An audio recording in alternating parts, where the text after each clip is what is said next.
You heard the rule of don't whistle at night in the res. My tribe actually says the same. However, do you know the other rules as well? The ones about keeping your curtains closed at night. No running around, walking on roads when there's a recent death. Always cover your food at night, and no eating in the dark. No looking outside at night. Don't answer the door if you don't see anyone there, especially if it's 3 knocks. No loud music at night, or any time during a recent death. Well, my grandma always shut the curtains tightly before it got dark, and she kept them that way till morning.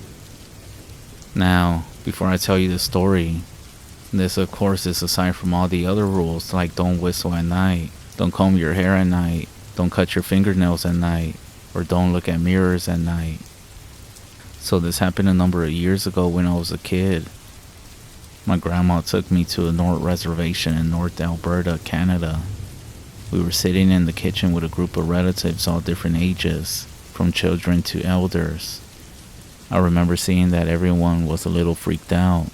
There was this calm hush in the living room, where the children were silently playing with some toys. As a kid, I overheard my grandmother talking with a group of people about the night before. I noticed everybody was afraid to go to sleep, and they had asked my grandma to say a prayer before they sent the kids to bed.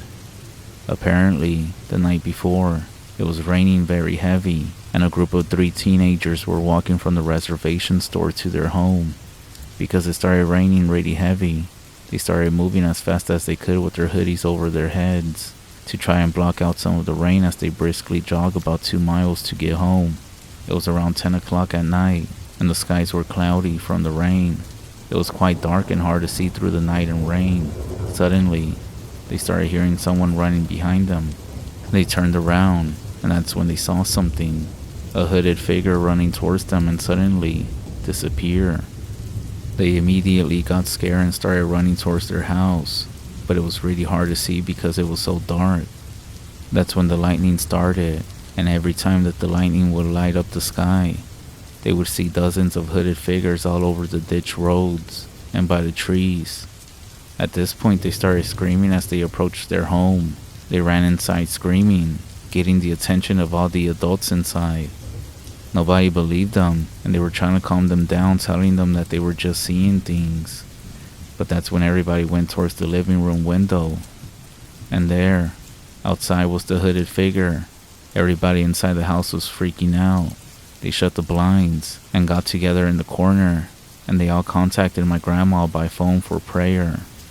A day later, there I was with my grandma listening to her pray for the home and the community.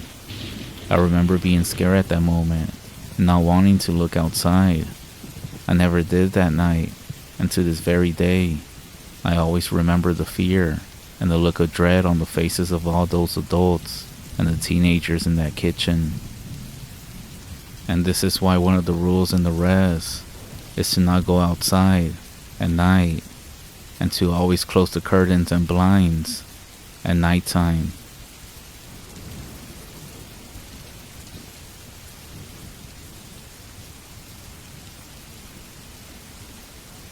My friend shared the following story with me a few days before he passed away. He was a police officer in the Navajo res. We were just hanging out on his off day, and he said he wanted to tell me something that he had experienced. He said that one night they got a call about a disturbing at some NHA housing. For those who don't know, that's the Navajo Housing Authority. It took them about 30 minutes to arrive and check out what was going on. They wanted to catch whoever was making all the commotion, so they parked the vehicle at a distance and walked very quiet to the housing complex. He said he could hear someone going through the metal trash cans and no one was around. They started walking quietly towards the noise, and they split up to catch him. As they walked closer, he said the person had a terrible stench like roadkill. He then flashes him with a flashlight and told him to turn around slowly. He said it looked like he was ready to run, but the other officer came around the corner and they ended up boxing him in. He said the person was an old man, but he had white paint on his body. Even his long hair was painted white. and he also had a small pouch around his waist, and a coyote pelt with the head attached and tied to his own head. My friend told me that he didn't want to touch him, and so I know this sounds bad, but I guess it comes with the job. He told the other officer, who was a rookie, to check him out while he kept the light on him. The rookie started patting him down, and he said out of nowhere he just started gagging and throwing up. That's when my friend requested backup, and so then the rookie officer just backed away. He said that they told him to stay still and to lay down on the ground. When the other officers got there, they were all debating about what to do with him. Nobody wanted to take him to the police station, but that's when my friend pulled rank, and he ended up telling one of the sergeants to take him back to the police station. My friend and his partner, the rookie officer, they stayed around to try to find out what he was doing, but they didn't find anything. So they ended up going back to the police station to fill out the necessary paperwork. When they got there, they talked to the other officers that brought the man in, and they said that while they were transporting him, he was singing songs that pertained to evil. When they were taking his personal belongings, they took the pouch that he had, emptied it, and recorded what they found. They said the bag contained some diapers, sanitary pads, baby bones, hair, and everything that had to do with human waste. Personal items like bits of clothing and a bunch of other things. At this point they kinda know what he was doing, but nobody wanted to say it. Over here in the res, people cast evil spells on the person they want to harm, either by death or misfortune, by using some of these items that belong to them. As they were talking, everybody at the police station tried to get his name, but he wouldn't talk. Instead, all he did was just keep on singing. Eventually, they just put him in one of the cells, just trying to figure out who he was. As the night went on, the officer started hearing singing in the distance, and it also sounded like it kept getting closer. All the officers were starting to feel uncomfortable, and the policeman said that a female employee was so scared that she even started crying. Now, the police station was a little bit distant from everybody, and that night, some of the officers eventually went home, as there wasn't that many people needed during the night. So the only people there was my friend, the rookie officer, the dispatcher, and the jailer who was working. They ended up calling the captain who was on call that week, and when he arrived, he walked into the station all scared, desperate, telling everybody to turn off the lights inside. He said there were about 3 or 4 of them outside at a distance. They had a discussion about the situation, and so they all decided to let the man go. My friend said that this was because the captain had gone through a similar situation a while back, and even the judge didn't want to see this person, and they just ended up dismissing any possible charges. They opened the cell door, and he said that the old man just walked past them and just reached out his hand and said, "My bag, please." They ended up giving him the bag, and just like that, he walked out the door. After he left, my friend said that the environment, the whole station, everything just felt different. There was also no more singing throughout the night.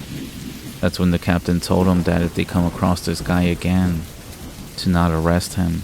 As the days went on, my friend said that they got a lot of calls similar to this situation, and he said they have to go check out all calls and report them.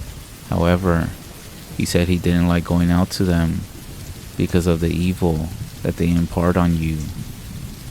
I do sometimes wonder if this was the cause of my friend's suicide. Rest in peace, my friend.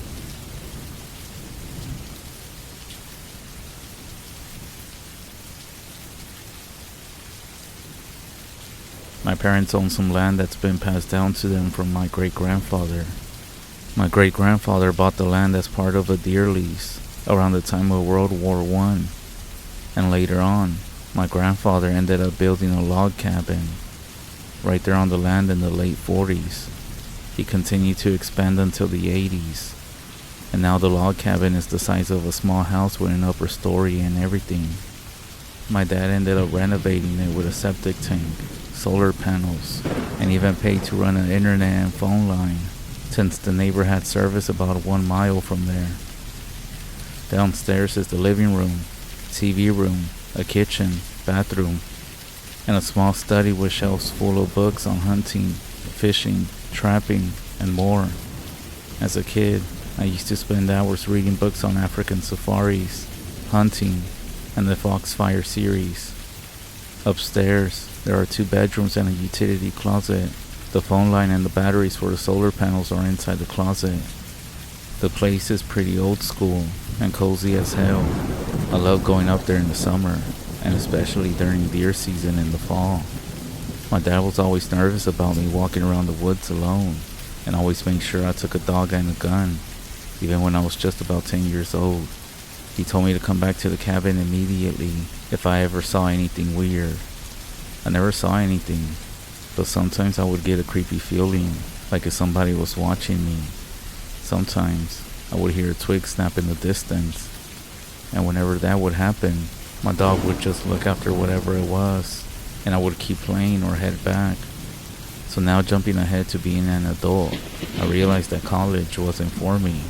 My parents couldn't pay it, and I sure as hell couldn't pay for it on my own. All of my grades, while decent, weren't good enough to give me a scholarship, so I dropped out in my sophomore year. My plan was to take classes one at a time at the local community college, until I earned enough credits for a degree. That worked for about a semester, and then I said screw it, and ended up working in construction for about a year. I saved up all my money since I was living with my parents and didn't have many expenses. Then I got an idea. I approached my dad and said, I haven't been to the cabin in a while.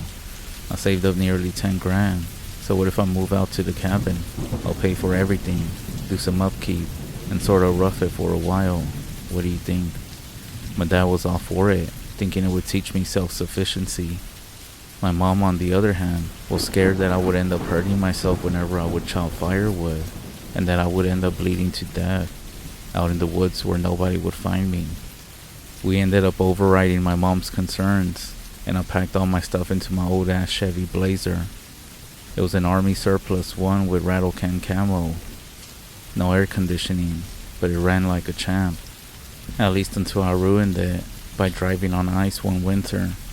Just before I left, Dad pulled me aside and reminded me to always keep a gun with me and take both dogs.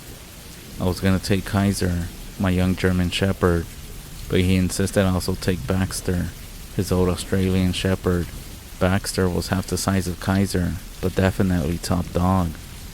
Dad warned me again that there were dangerous things in the woods and told me not to be a macho. If you get scared or something happens, come home right away, he said. I then asked, dangerous like what? Bears? Bears were not that common around the cabin, but they sometimes did wander through. He replied, sure, just like bears. Have fun, stay safe, and call us when you get there. I arrived at the cabin. The scenery was beautiful. Both dogs were glad to be out of the truck. I unlocked the cabin, aired it out, and brought my stuff inside. I called my parents to let them know I arrived, even though I had to use the cabin's phone because my cell phone had no service. I replaced the old TV with my flat screen, which used less power and had a better picture. After settling in, I grabbed my rifle and went outside with the dogs to patrol the property. There was nothing unusual, just some bushes that needed clearing, some weeds that needed to be removed, and a wasp nest on one side. Afterwards, I cooked dinner and watched my favorite film, The Thing, with my dogs flanking me on the couch. Midway through the movie, I noticed the dogs perking their ears up as if they heard something, but they settled down after a few seconds.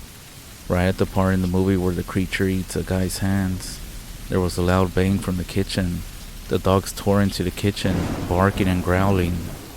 I followed them to find a pot of chili I had cooked on the floor, and a couple of pans knocked off the counter. I wondered how the hell that happened until I noticed the screen on the window next to the stove was missing. The dogs then ran outside barking, and I assumed it was just a raccoon trying to get at the chili. I replaced the screen, cleaned up the mess, and called the dogs back inside. They ended up returning. I finished watching my movie and decided to go to bed. Both dogs followed me and lay at the foot of the bed. I lay there in the dark, listening to the breeze rustling in the trees. I woke up around 3 a.m. to a weird warbling noise. It sounded like a bird, but not really. It was like something or someone trying to copy a bird call. I looked out the window, but I didn't see anything. Just pitch black. I rolled over, thinking I was just half asleep, and drifted off again. The next day I took my rifle and the dogs with me to chase any spiders and ants and any other insects out of the deer blinds. I cleared some brush from the trails and started repairing a wooden footbridge over a small creek. About 5 minutes in, I thought, I got a couple of months to do this. Screw it, and decided to stop. Kaiser, one of the dogs, kept staring off into the distance, just growling. Baxter didn't seem to care and just chilled at my feet. I headed back to the cabin, ate lunch, and then went out again to walk the trails and see where the deer were moving. Kaiser ran off barking into the woods, and I followed. We stumbled across what looked like a giant bird's nest made of sticks, leaves, and some other things. It was big enough that I could put a bed in it. Both dogs were going crazy, sniffing everywhere. I then found a pile of nuts under a nearby bush and some small bones, most likely from a rabbit. There was also a little musty smell, but I shrugged it off as forest smells. I figured that whatever animal had been bedding down there wouldn't come back now that the dogs had stomped all through it. I finally pried the dogs away and headed back to the cabin. I spent the next hour or two looking through books in the study. My grandpa used to keep anything and everything as a bookmark. Pressed flowers, leaves, old dollar bills, you name it. I got hungry and decided to cook some beef stew for dinner. As I was stirring the stew on the stove, I suddenly got this creepy feeling. I looked up, and there was something staring at me through the window, not 2 feet away. I literally yelled, "Oh fuck," and dropped my spoon as I backed away. Whatever it was huge and shaggy, with reddish brown hair and deep-set black eyes under a caveman-looking forehead. It had a nose, and it kind of looked like a gorilla. Both dogs then came in to investigate the disturbance. Whatever it was, they caught the smell of that thing, and they went crazy, barking and growling towards the window. This thing, I assume not happy, slammed its fist against the side of the cabin, knocking the frying pans off the wall. My dogs didn't back down. They kept growling. I moved into the living room, grabbed my rifle, and tried to keep my eye on it. Just as I reached for the gun, it stood up. I was eye level with it through the window, and when it stood, it was at least 7 or 8 feet tall.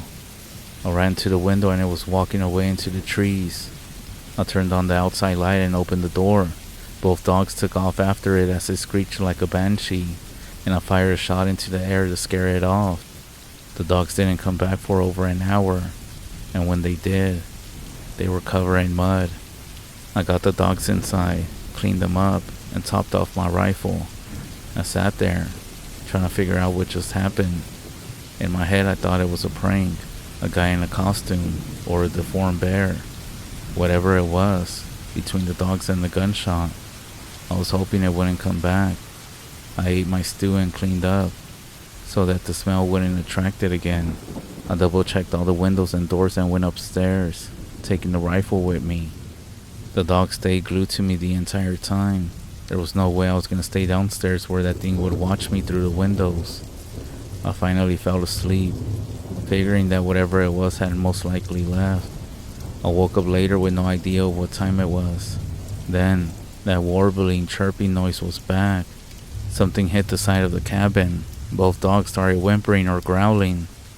I shot my flashlight out the window, but I didn't see anything. I turned off the light and waited about 30 seconds.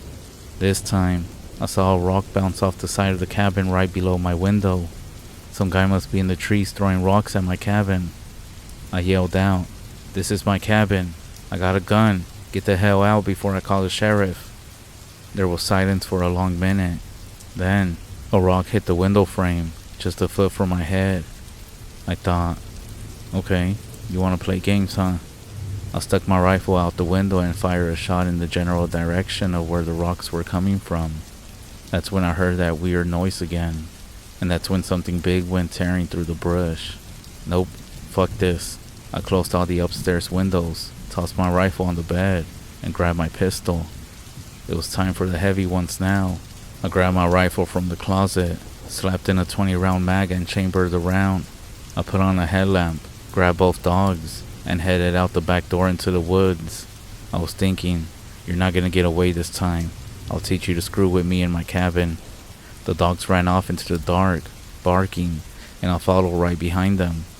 About a half a mile from the cabin, I started to rethink this whole situation of running into the woods at night, behind some unknown creature. I couldn't see the dogs, but I could hear them. They were definitely chasing something. Then, I heard that loud screech from before. I ran to catch up with the dogs but tripped on a rock and face planted. Adrenaline kicked in, and I got right back up, barely noticing the fall. Suddenly, I heard one of the dogs yelp in pain, but I couldn't tell which one. I ran even faster, shouting for the dogs. That's when I saw something looming on the trail ahead of me. It was Baxter. He was limping, and his left hip was bleeding. It looked like he got hit with a rock. Now I was fucking pissed. I kept heading down the trail to catch up with Kaiser, and Baxter limped along beside me. I heard screeching and Kaiser barking, as if he had whatever it was cornered, or up a tree. I was almost there when something whizzed through the air and nearly hit me. It came from a different direction than the screeching and barking. I then said, "Oh fuck, there's two of them." I fired a shot in the general direction of where the rock came from, and called for Kaiser. Baxter wouldn't leave my side. Then, a big stick flew through the air and landed on my feet. I couldn't tell where it came from with just my headlamp. I fired another shot and thought, fuck this, I'm heading back to the cabin. I kept firing shots occasionally to keep whatever it was at bay. I could hear it crashing through the trees and brush. Kaiser was still barking and wouldn't come when called. I was nearly back to the cabin when I heard Kaiser yelp again. I called his name for what seemed to be the 15th time, and I heard something crashing through the brush. I aimed my rifle at the noise. Kaiser appeared, running at Mach 2, and soon right past me. He kept going and I thought, oh, yeah, thanks, just leave me here for dead, huh? Every now and then, I would fire another shot to try and discourage pursuit. I kept hauling ass back towards the cabin, with Baxter right on my heels. Kaiser was already waiting for me at the door, whining and scratching to be let in. Kaiser is a big dog, one that's taken down a coyote that got into our yard one time. I couldn't help but think, what the hell has him so scared?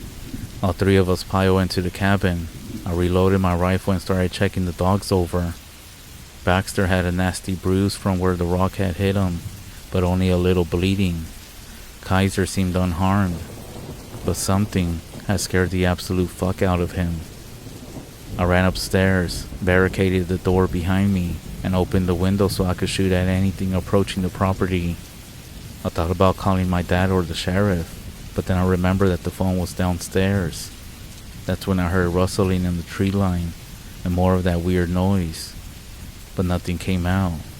At least, I didn't see any more rocks or sticks being thrown at the cabin. I finally started to relax and feel safe around dawn. But with no sleep and the adrenaline wearing off, all I could do was hang my gun up before passing out on the bed. I woke up around noon, made a sandwich for lunch, and thought about my situation. Whatever these things were, maybe some escaped circus gorillas, Bigfoot, bears. There were at least two of them, and they were big. They also didn't seem too friendly, but I got the impression that they weren't as much of a threat as they could be. They could have been more malicious if they wanted to. I felt like they were harassing me in revenge for scaring them off with the dogs and gunshots. When one of them tried to reach through the window and steal my food, I decided to set up a trap. I emptied an old musty can of deer corn into the ground, spread it around a leaf pile where I could aim perfectly from the bedroom window. I also poured a can of soup onto the pile as additional bait. I went back inside, hoping that they would take the bait, and I would finally get a good shot at one of them.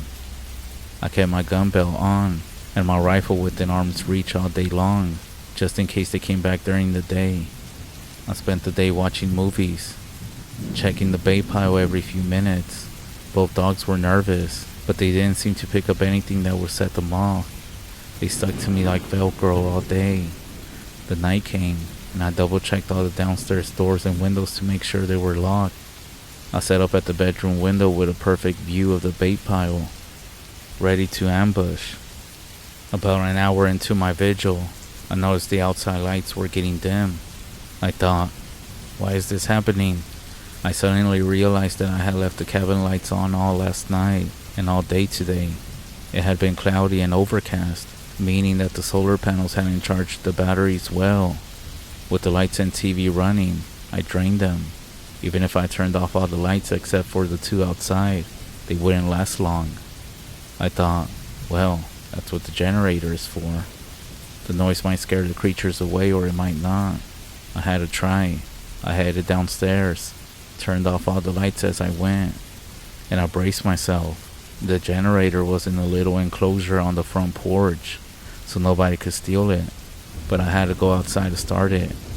I took the dogs with me outside, and they indicated that nothing was around at the moment. I set my rifle down, unlocked the generator enclosure. I flipped all the right switches and yanked the cord. The generator hadn't been used or started in months, so it took 6 tries before it finally came to life. I grabbed my rifle, called the dogs, and went back inside. I went into the kitchen, flipped the switch from solar batteries to generator power, and the outside lights went from really dim to full power. I turned to the kitchen window. It was dark. Something was blocking the light. I realized one of the creatures was hunched over, peering through the window, trying to see inside. I started to aim my rifle at its face and fire 5 or 6 rounds as fast as I could. I must have jerked the trigger because the window exploded in a spray of glass and the thing started howling like I hit it. But instead of dying from a gunshot wound to the face, it just turned and walked off into the woods. I ran to the window, but I didn't see anything. I could still hear some noises and what sounded like a person moaning in pain, and even some sobbing coming from the tree line.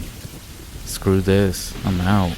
I grabbed the dogs, ran to the front door, locked the cabin behind me, and jumped into the Blazer and went towards town where I could get some cell reception.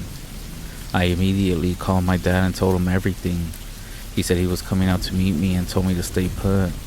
About 2 hours later, he showed up at the truck stop where I had been waiting and had me repeat the story to him again. Then, he followed me back out to the cabin. When we got there, the generator was still running, and the outside lights were still on. We cleared the cabin, and there were no intruders. We sent the dogs outside, and they just walked around normally, even went to the bait pile, but they didn't seem to think anything was around. Dad did find some blood underneath the window, and he followed the trail of it to the tree line. Obviously, he was smarter than me, and he didn't go into the woods in the dark. We cleaned up the broken glass and boarded up the window. Dad swapped his shotgun for my rifle that I had left upstairs, and we talked about what the hell was going on. He mentioned to me that he had seen them twice before. The first time, he saw a small one when he was a kid. He was running around playing like I did, and came across one of them drinking from the creek. It saw him. It made a noise like a monkey, and then it ran off. He wasn't sure if he had just imagined it, or if he really saw it. But regardless, it wasn't much bigger than he was at the time, and it didn't seem dangerous. He changed his mind years later when he was an adult. He was sitting in a tree blind, waiting for a deer, when a full-grown one stepped out of the trees and started eating his deer corn. He debated shooting at it, but it noticed him and walked over to the tree. Then, it reached up and nearly touched his foot. It was that tall. Dad panicked and threw a full can of beer at it, but missed. The thing reached for him again, chattering like a bird or something. He grabbed the second beer from his mini cooler, and this time, he beamed it right on top of its head. It made some noise and ran off into the trees where he couldn't see it. Then, it started throwing handfuls of rocks and sticks at him. He fired a shot to scare it off, climbed down from the blind, and ran back to the cabin. He never saw it again, but knowing it was out there always freaked him out. which is why he had always made me take the dog and the gun with me as a kid. He never told anyone about what he saw because he didn't want people thinking he was crazy or saying that he was drunk and seeing things. Now 2 of us have seen the same damn thing. That night, it didn't come back. We went into town the next morning to get a replacement window and make sure the cabin was secured. I put all my stuff in the Blazer and we ended up driving home. We didn't go back until deer season. There was no sign that the things had tried breaking into the cabin since we left, and I haven't seen or heard anything. We never tried to follow the blood trail in daylight, so I have no idea if I seriously wounded it or if it was just a flesh wound or something. Now, here's what I saw and heard. The thing was about 7 or 8 feet tall, wide and muscular like a gorilla, but it stood upright like a person. Its head was bullet-shaped, and it had deep-set black eyes with a heavy brow, like a stereotypical caveman or gorilla. It had a flat nose, and its mouth stuck out like that of an ape. I never saw its teeth. It also had small ears that stuck out from the sides of its head. It was covered in head to toe in some rust-colored, reddish-brown hair, long and coarse-looking. It didn't seem to have hair on its face or hands, but it was really dark, and I was scared, so I can't say for sure. It smelled like a wet animal, a very musty smell. There were definite signs of intelligence or tool usage when it threw rocks and sticks at us. The vocals that sounded like a chirpy noise, almost like a bird trying to imitate a call. I knew there were 2 of them, even though I never saw more than one. If you live next to a forested area, stay safe.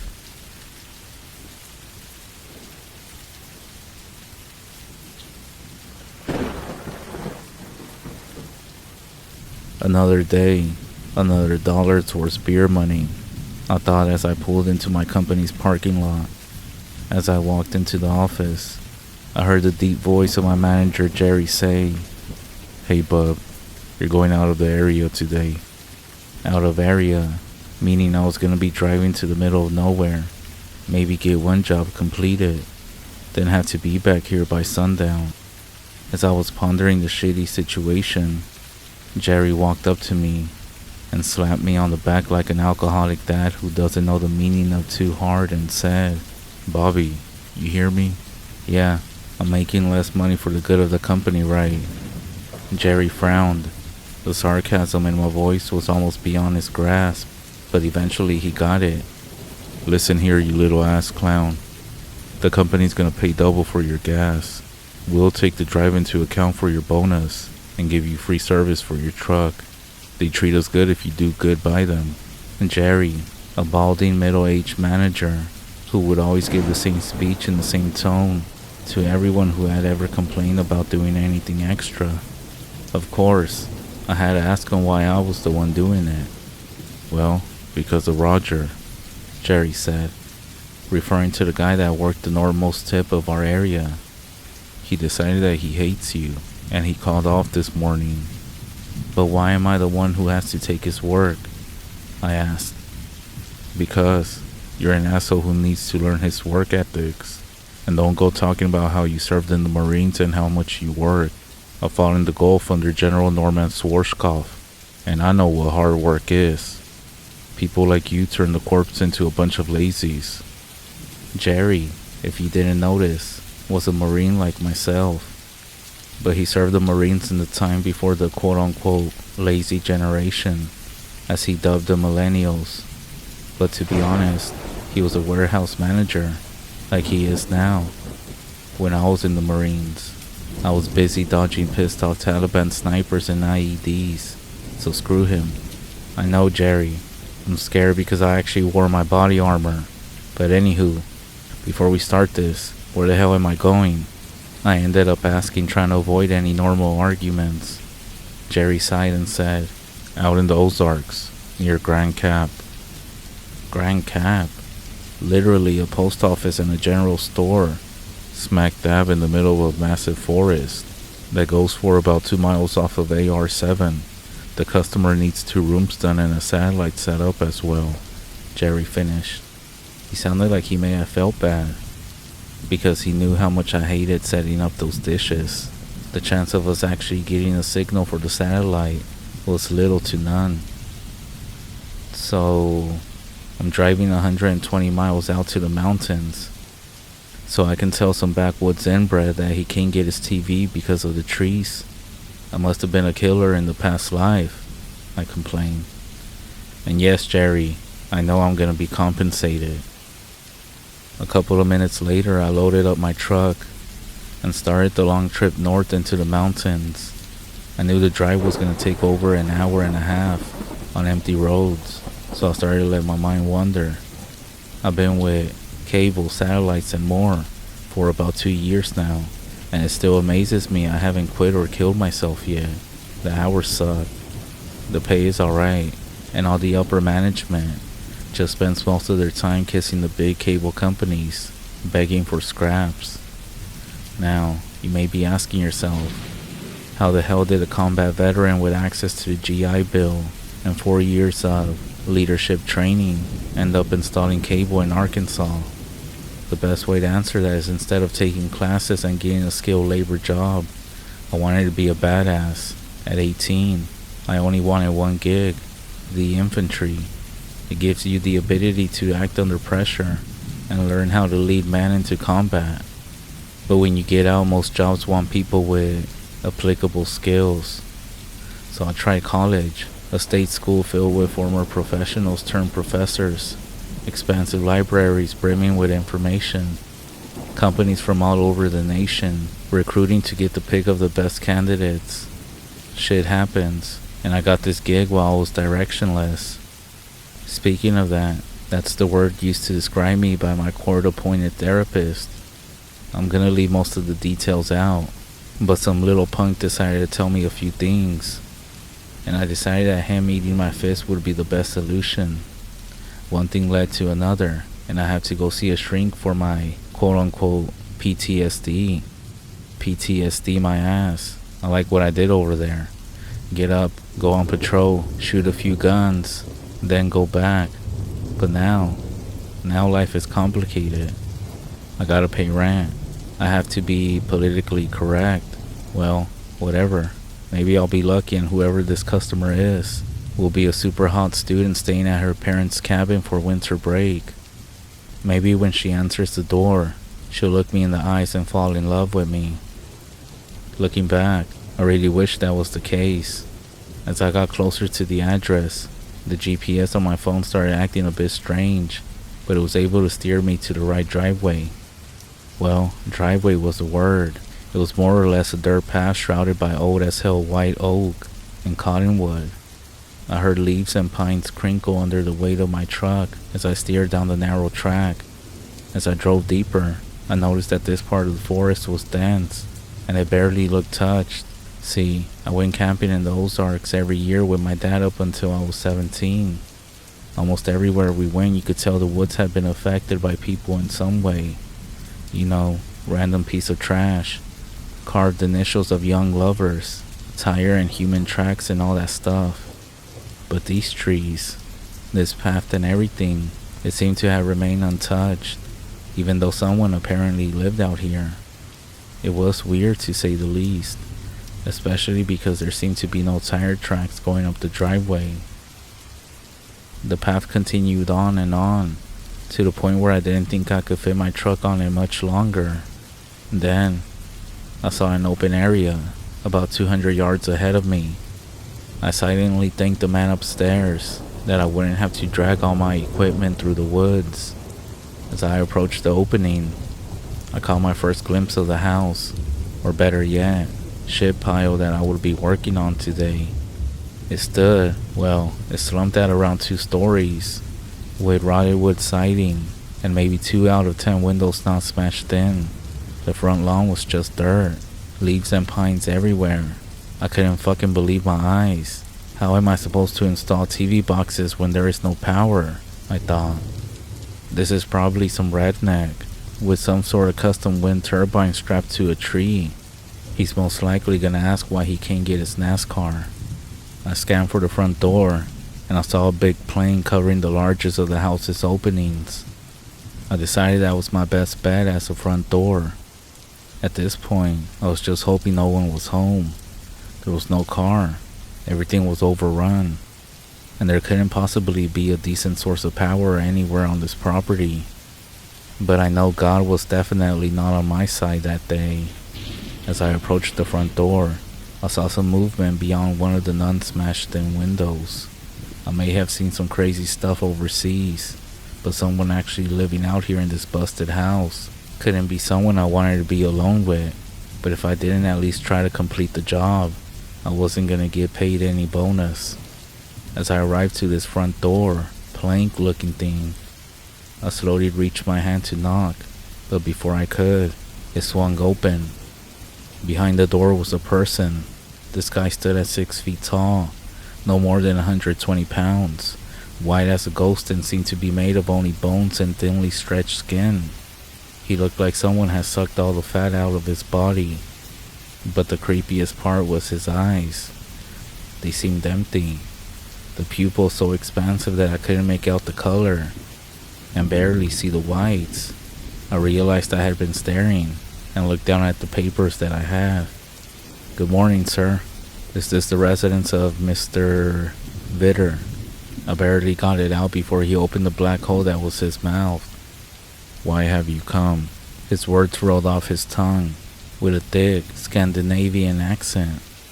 I could barely respond. "Why have you come?" Here I was trying to install a satellite for Count Dracula, and he doesn't ask me what I want or who I am, but why have I come? Who the hell says that? "I'm your cable technician, here to get your TV set up." It was all I could get out with his pitch black eyes staring right through me. He continued to stare for what felt like an hour, until he opened up his mouth again. "Come forth into my home. I will show you where you will be working. But be warned, I don't like anything in my home touched. Your business here is the TVs only. Is that understood?" This guy looked like a fucking Skeletor and sounds like a James Bond villain, I thought. "Yes, sir. I won't touch any of your stuff, or knickknacks or personals. Just want to set up the TVs and head back to Little Rock." He stared at me for a second and turned towards the dark house, beckoning for me to follow. As I followed behind him into the ramshackle house, I couldn't help but notice the smell of decaying meat mixed with some sort of rusted copper. It was almost like I wandered into an abandoned slaughterhouse, and I could smell the years of blood of animal parts. "Don't think like that. This guy is most likely a hunter who lives off the grid, and finally decided that he missed the ESPN and called us up," I thought. But the smell wasn't the only off-putting characteristic of Mr. Vitter's home. It was the decor, or the lack of. The front door opened directly into what can barely be described as a living room. The only sign that an actual human lived here was a rocking chair. The wood was badly scorched, and the only parts that weren't burned were heavily frayed. I felt like if I sat down in it, I would be pulling 1,000 splinters out of my ass. I took my eyes off the chair, and I finally saw the TV that I would be connecting to the receiver. I say TV sarcastically because I'm pretty sure the set that I grew up with 29 years ago was even more advanced than whatever this thing was. I saw that this old thing still had the original wood paneling and everything. I hope to God that I had some sort of adapter in the truck, because there's no way I was going to tell Dr. Frankenstein that I didn't have the parts. "This is the first TV. It's from 1949. I was told your company specialized in connecting new age media to these type of TV sets. Am I correct?" Mr. Vitter turned and looked at me with his empty eyes as he asked. "Yes, sir. It should be. I can always figure this out." I lied. The oldest TV I set up was from the 90s. I'm so fucked, I thought. I'm gonna punch Roger in the fucking throat as soon as I see him. He better buy me a beer for calling in. Good. I would be very disappointed if I don't have my shows, Vader said, as he smiled and put this emphasis on very. He let me pause in the living room to assess the back of the TV. One look told me I was screwed. This TV didn't have a single connection I recognized, but I had an idea. The job description I received for Mr. Vitter stated that he didn't want the satellite on the roof. He wanted the satellite on a pole, and from my experiences with these type of mounts, there is a high chance that this guy won't get a signal, or even that the ground ain't right for a mount. All I had to do was take my satellite reader and pretend there wasn't a trace of a signal. Oh, and I forgot to mention, explain to this guy that he wasn't getting his shows until my manager came out and verified. Fuck it. Jerry can die for the company he loves. I'll get over it. As my spirits starting to lighten and my mood turned from depressed and terrified to less depressed and slightly hopeful, that's when my customer decided that I was staring at his TV for too long. I will lead you to the next TV. Hopefully this next one will not take long for you to study. He sounded mad, so I gave him the go-ahead to bring me further into his creepy-ass house. So I saw the power outlet behind the TV, but no power lines to the house. Is there a generator connected somewhere? I had to ask, because I didn't hear the loud hum of a generator, nor did I see any sign of power being run to the house. My host turned to look at me with his eyes and hissed, "How my homework shouldn't concern you." As he said this, I could see what little blood this guy had rushed to his face. He was angry, and he seemed like he was barely able to contain it. He turned back around and started heading further and faster towards the back of the house. I was about to apologize as I fought to keep up with him, but that's when I caught something with my eye. It was a picture on the wall. One of those old-timey pictures, the ones that you see in people's grandparents' house. I could only take a quick look, but from what I could tell, even in black and white, one of the men in the picture looked exactly like Mr. Vitter. The only difference was the guy in the picture had normal eyes. It couldn't be him. This picture had to be from the 1880s or something. Vitter then stopped, and before I could finish studying the picture, he pointed towards an open doorway to our right. He then said, "This is where the last TV is, and it's exactly like the first one. Do you need to stare at it for some time, or will the information I have given you be enough?" As he asked me, I could feel sarcasm and frustration pouring out of him. What the fuck is this guy's problem? I thought. Then, out loud with a forced smile, I said, "Just knowing the type of TV and where it's at will be enough for me." The weirdo seemed satisfied with my answer, and took me a bit further to a back door, flanked by two more busted out windows. He opened the door and walked through them to the backyard, which was exactly the same as the front. Everything a mess. "This is where the last TV is, and it's exactly like the first one. Do you also need to stare at it, or will the information that I've given you be enough?" "Okay, sir. I know you want the satellite somewhere in the yard, so I'm gonna go ahead and try to find the signal. I'll come knock on the door when I do." He looked at me and said, "I'm gonna stay outside.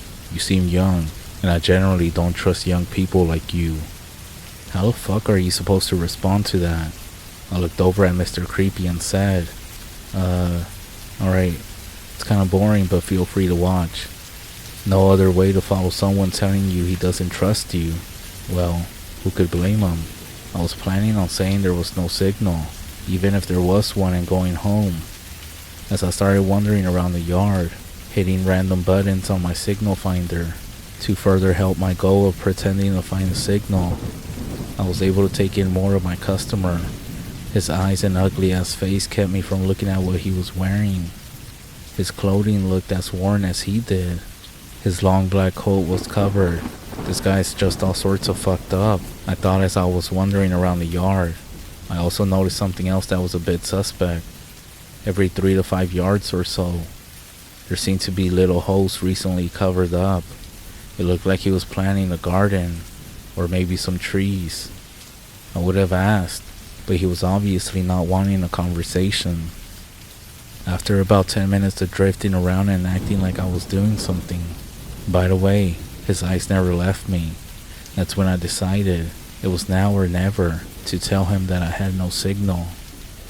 "Sir, I hate to say this, but due to the trees in the area, I have no line to your provider satellite. The only option would be to remove some of the trees. I was barely able to continue before the anger flashed in his big dead eyes, and the blood started rushing to his face again. "You're not gonna touch any of my trees. They are precious to me." As he screamed this, he closed the 10-yard gap between us in 3 steps. "And you will give me my shows." He was so close to me by this point that the lifeless holes on his face were mere centimeters away. Okay, this was my final fucking straw with the psycho. But I know I would lose my gig if I blew up one more customer. I took a deep breath and said in my best customer service voice, "Sir, I understand you're upset. I think the best way to fix this situation is to try to get my manager out here." To myself, I thought, fuck Jerry. Let's see how tough he really is when he meets this crazy guy. As I said this, Vitter seemed to settle down and the blood stopped filling in his face. "Very well, but you must know I care very deeply about my forest. Don't harm it in any way," he said, still containing some of his anger. "What needs to be done next?" "Well, I need to go get the proper forms for you to sign that we can go ahead and call Jerry, my manager. And don't worry about the trees. We won't touch them," I said, trying not to smirk. "Is this Jerry as insolent as you and as uncaring about my forest?" he asked. I looked up at him, trying with all my might to not look pissed, and said, only slightly sarcastically I might add, "Not at all. He's a perfect gentleman and he loves trees. I mean, the guy has at least 12 in his backyard." Somehow, this satisfied the tree-loving psycho. "So I'm gonna run over to my truck and get the forms. Do you want me to meet you inside?" I asked, hoping he would say no, and that I wouldn't have to go back into that terrifying place. "No, I'll be out here waiting." As he said this, he seemed to root himself on the spot he was standing, like his trees, and remained unmoving. I took this as my sign to get the fuck back to my truck and get Jerry's fat ass out here. Not wanting to go through that house, I took the long way around the side and back to the safety of my waiting truck. As I passed the side of the house, I saw something that caught my attention. A massive painting was hung on the wall, possibly being the only object not completely destroyed. Well, a mess, but still very creepy. The painting was that of a big tree, but it looked like all the branches ended with a human head, with no eyes and dripping out blood. But the trunk of the tree decided it had to outdo the branches in the most fucked up contest ever. The trunk was shaped like a man, whose legs were firmly rooted into the ground. Its body was straight as an arrow, and its arms held high in the air, turning into the most creepiest branches. But the face of the trunk man took the cake for the challenge. The mouth was locked in a permanent scream, spewing blood that pulled up at the tree's roots. The eyes were wide open, fixed on the branches above as if it was in a trance, with the gore-stained scene going on above its head. "What the fuck?" I mumbled to myself. If you were smart, Bobby, you would leave. So I decided to ignore the massive evidence that this place was probably not safe and continue on to my truck. As I approached my truck, I couldn't help but notice that it looked lower. Now, before you have to ask, yes, my truck was lifted, and I may or may not be compensating for something. But anyways, as I got closer, I saw that my 2 front tires had gone flat. I then said out loud to myself, "Fuck me." I nearly yelled out, but I kept it down so I wouldn't have to deal with this crazy psycho. I walked over to my now useless vehicle and inspected the tires, and when I realized what happened, I cursed myself. Since I was so busy trying to avoid pulling equipment around, I didn't notice I parked directly on top of an upraised tree root. Now I had to not only make Jerry come here, but I'll need him to pick me up some spares. He was most definitely gonna be pissed. I took one more look at the depressing sight, which was my lifted 24-inch custom tires, and opened the front cab. I started fumbling around with my little folder filled with different paperwork until I found the right documents. Thankfully, I had one copy left. The first good news of this fucking day. The shitty part of this no signal process is that you need a customer to verbally confirm with the manager that they want the site issue confirmed. Don't ask me why. most likely some legal bullshit. I started making my way back to the yard, but this time I took the other side that didn't have the creepy ass painting on it.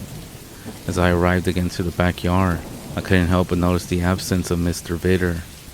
Shit, I muttered to myself. I headed towards where he was last standing. Maybe he was taking a leak behind one of his precious trees, and God knows there was no plumbing in that horror show of a house. I made my way towards the end of the yard, carefully avoiding the little mounds, and started scanning the tree line. After about 30 seconds, I started to turn away and make the walk to the front door, hoping that he didn't want me to come inside. But as I was turning, I caught a glimpse of something black billowing about 100 yards away in the woods. I moved a bit closer and further away from the house and could sort of make out the object. It was his jacket. As I took a closer look, I then saw a black boot only a few feet from where I was standing, and another one roughly 30 yards past that. Did this guy just strip down and wander into the woods? Well, this was it, the weirdest fucking day of my life. Now, you may be thinking, why didn't I book it and flag down the first car I saw and get the hell out of here? The answer is, I'm an idiot, and I'm curious by nature. Also, I couldn't just leave a job. It would apparently jeopardize the trust between my small company and the big ones that we contract for. My next step would be to call Jerry and figure out what the hell I need to do. I pulled up my phone and hit Jerry's number.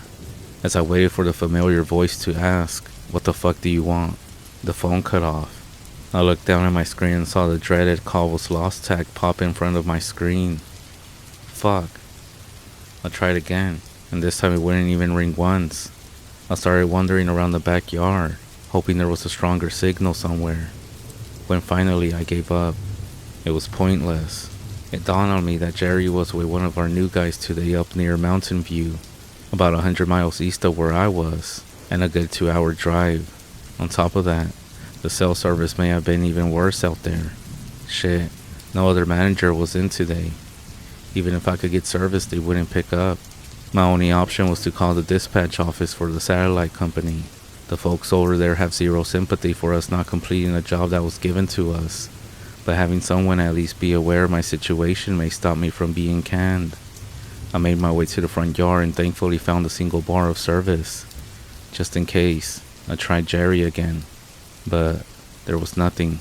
Nada. I started scrolling through my contacts list and found the number I was looking for. It started ringing. Thank God for small miracles. I waited for a moment and I heard the lady sigh. These fucking heartless bastards.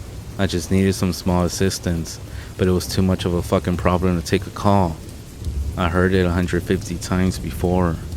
I wanted to say, I barely got this call going, but instead I tried a more diplomatic approach. Ma'am, I apologize. I know this isn't standard, but I can't reach my boss. He's actually out of service. I waited, praying that she would just have some sympathy in her heart. And just like that, I was sitting there in the middle of nowhere, listening to the soft tunes of logins while I was waiting for my dispatcher. The music abruptly stopped, and I heard an equally pleasant, male voice on the other end. "This is Jack. I heard you got a problem out there in Little Rock." Thank God this guy wasn't a dick. "Hey Jack, I got some weird stuff going on out here. I'm in the Ozarks, deep down in some backwoods stuck with an MIA customer," I said. "The job number, here it's 306742. I heard Jack typing away at his keyboard, and a few mouse clicks later he said, "Okay, Mr. Vitter. Oh yeah, he's totally out of your work area. How'd you even end up out there?" "Fucking call out, man," I said, realizing that these phone calls may be reviewed, and I should ease up on the language. "Okay, so you said he's like MIA? Like he's not at home?" "No, Jack. I went to my truck to grab some some stuff, and I came back and this guy was just gone. The weirdest part though, I saw a trail of his clothes leading out into the forest." "Like, his clothes?" "Yeah, man, his clothes. From what I could see, it was his jacket and both of his boots. Even I was starting to think that this was made up. There was no way this guy was going to believe me. I'm looking through all my notes here and there's not a single SOP explaining what to do if a customer wanders off into the woods. But I am pulling up some satellite images of the area, and I do see a small pond formation a small distance from his house. Maybe he went swimming. As he said this, I could hear that he wanted to laugh. Look, man, I know this sounds crazy, but there's a whole bunch of creepy ass stuff going on around here. The guy looks terrifying. The house is all messed up for an almost 70-year-old TV and a ratty ass rocking chair, and not to mention the painting, I replied, hearing my own frustration in my own voice. Painting, Jack said, either moved by everything that I said or trying to avoid a confrontation with a crazy person. I couldn't tell, but he definitely sounded less lighthearted. After he asked this, I gave him a brief description of the picture that I saw, what the guy looked like, and even the whole area itself, and for a fleeting moment, he was silent. I'm not sure how to tell you this, but as long as he isn't a danger to you or under the influence of alcohol, you're gonna need the paperwork signed, Jack stated. But to me that would be crazy. This whole situation sounds crazier than a group of shithouse rats, and I think you should just call it a day. I mean, I wouldn't want to be there, and I'm sure your company will let it slide if you said you felt uncomfortable. I like this guy. He didn't just state the guidelines and hang up. He reacted in a logical manner, and he also said something a non-office robot would say. Never thought I would meet a company man who thinks like an actual person. I would say that solution would cover the rest of my problems, but I got another issue. My 2 front tires are blown, and I only got 1 spare, I said, hearing the defeat in my own voice. Don't worry about it, man. I'll contact the local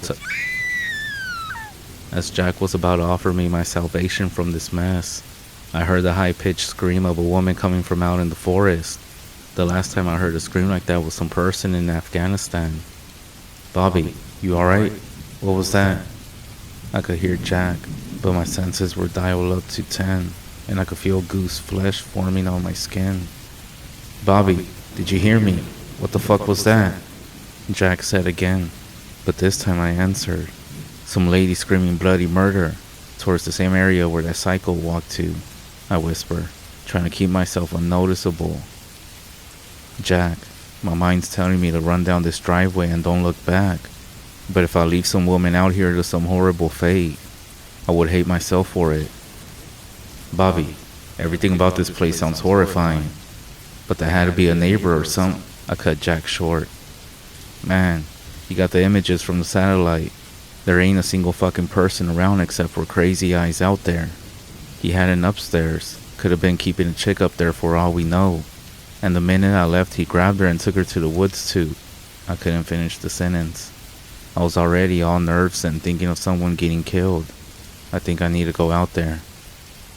I couldn't hear Jack on the other end. He was thinking about what I just said. If you're dead set on wandering off into the woods and confronting whatever's out there, go grab your Bluetooth and bring me along for the ride. I'll try to call the local PD on the other line, Jack said. I honestly thought he was going to try to stop me. Alright, Jack, let me just get some stuff from my truck, I responded, thankful I wouldn't be fully alone. I made my way again to my truck and reached under the seat to grab my piece. I put the gun in the front seat and put my Bluetooth in my ear. Jack, can you hear me? I asked. Those Bluetooth pieces were not the best, and I didn't want to lose my only companion. Yeah, I got you. Are you sure you want to do this? Some poor lady might be getting hurt out there. It's my civic fucking duty, I said, trying my best not to reveal how terrified I was. I grabbed the magazine from the toolbox and started pushing 40 caliber rounds into it. I slammed that bad boy into the pistol and pulled the slide back with a click. You have a gun, Jack said. You bet your sweet ass I do. I'm in Arkansas, and we actually have the right to defend ourselves out here. I'm not judging, just glad you have some protection. I mean, the SOP dictates I have you fired, but the situation seems to call for a gun. Thanks, Jack. A smile formed on my face as a question came to my mind. Hey, Jack. Yeah? Are you in a cubicle right now? I asked, thinking of the irony of a guy wrapped up in his pre-death coffin, listening to me embark on some adventure, or quite possibly, my death. Is that really what you're gonna ask me? Not like, hey Jack, can you call the cops? Or, hey Jack, Can you convince me not to walk into the scary woods towards the screaming person? Or, why are you condoning this, Jack? He said, sounding a bit exasperated. Let me answer the last. I spent 8 years in the army, and my old lady wanted me to take a desk job when we had a kid. Now I'm stuck rotting away in a desk, hoping for just a taste of something interesting. I fell for the guy. I mean, I'd rather be in a temperature-controlled office building, not even worry about monsters or whatever the fuck was out there. But still, I would much rather die than have to make small talk with a bunch of office drones every day. So I guess I was on the fence about who was in the worst situation. Oh, and no, I'm actually in management. I just took over for one of my guys who was sick. So I'm not in a cubicle, you prick. I'm in my own office. I have a window, Jack said. I couldn't help but laugh a little bit. It looks like this guy got screwed by a call out too. The walk from my truck to the edge of the forest was less than a football field, but every step felt like a mile. I could feel my heart beating in my throat and my stomach was turning to knots. The sweat on my forehead started to drip into my eyes as I made my way towards the tree line. I decided that maybe talking while I still could would help some of the fear that was building up. I wiped the sweat away from my eyes as I said the first thing that came to my mind. Hey Jack, so what you do in the army? I heard a sigh on the other end of the line, and then, after OCS, I went straight to job training in civil affairs, then airborne, then air assault, and lastly ranger school. After 4 years I made captain, went to PSYOPs and transferred over to 1st Special Forces Command. Another strange question to ask at a time like this, Bobby. The first part sounded rehearsed. He was probably used to being asked. Just trying to build up some courage here. In PSYOPs, huh? Passing out flyers or doing some shady shit? I asked, hoping I didn't sound too judgmental. He then stated, shady shit. All my experiences with anyone, even support personnel, in special forces was generally negative. They were always trying to be mysterious and act like whatever they did was secretive. In reality, there was most likely a 23-year-old NSA intern with a pimple face and thick rimmed glasses that had more security clearance than these super soldiers. But I like Jack, and I know PSYOPs guys probably do some weird shit, besides yelling at Taliban on a loudspeaker, so I was gonna give him the benefit of a doubt. But I definitely passed out my fair share of flyers on my first tour with PSYOPs. You seem to know a thing or two about the military. Did you serve? Yeah man, the Marines, I said. I heard another sigh, and Jack stated, well, if you survive, I'll buy you dinner. I let out a laugh. Some of the fear did die down, but I had just reached the edge of the forest, and the humor that I felt moments ago disappeared, and was replaced by that stomach-knotting fear. Alright Jack, I just made it to the... Again, another ear-piercing scream came from further into the woods, but unlike the last, this one didn't finish. It seemed to be cut off at the last second. It was go time, and I started running full tilt into the unknown. Bobby, quit running. Whatever is out there is gonna hear you coming. And besides, whoever was screaming doesn't sound like they made it. Jack whispered in my ear. See, that's the difference between a guy like me and a guy like Jack. I think differently than short term. Jack, obviously a strategy thinker, decided that there was no point risking me or the chance to stop whatever was out there for someone who was most likely dead. I want to hear you slowing down, Bobby. Yeah, that's because I'm a crayon-eating Marine and I want to kick some... Another scream. I heeded Jack's advice and slowed my sprint to a walk. I got down and started low-crawling to where I thought the screams came from. As I got closer, I could feel the roots and sticks making small cuts on my stomach. It was almost like this whole forest floor had turned against me. But the pain subsided when I smelled something familiar. Rusted copper. Blood.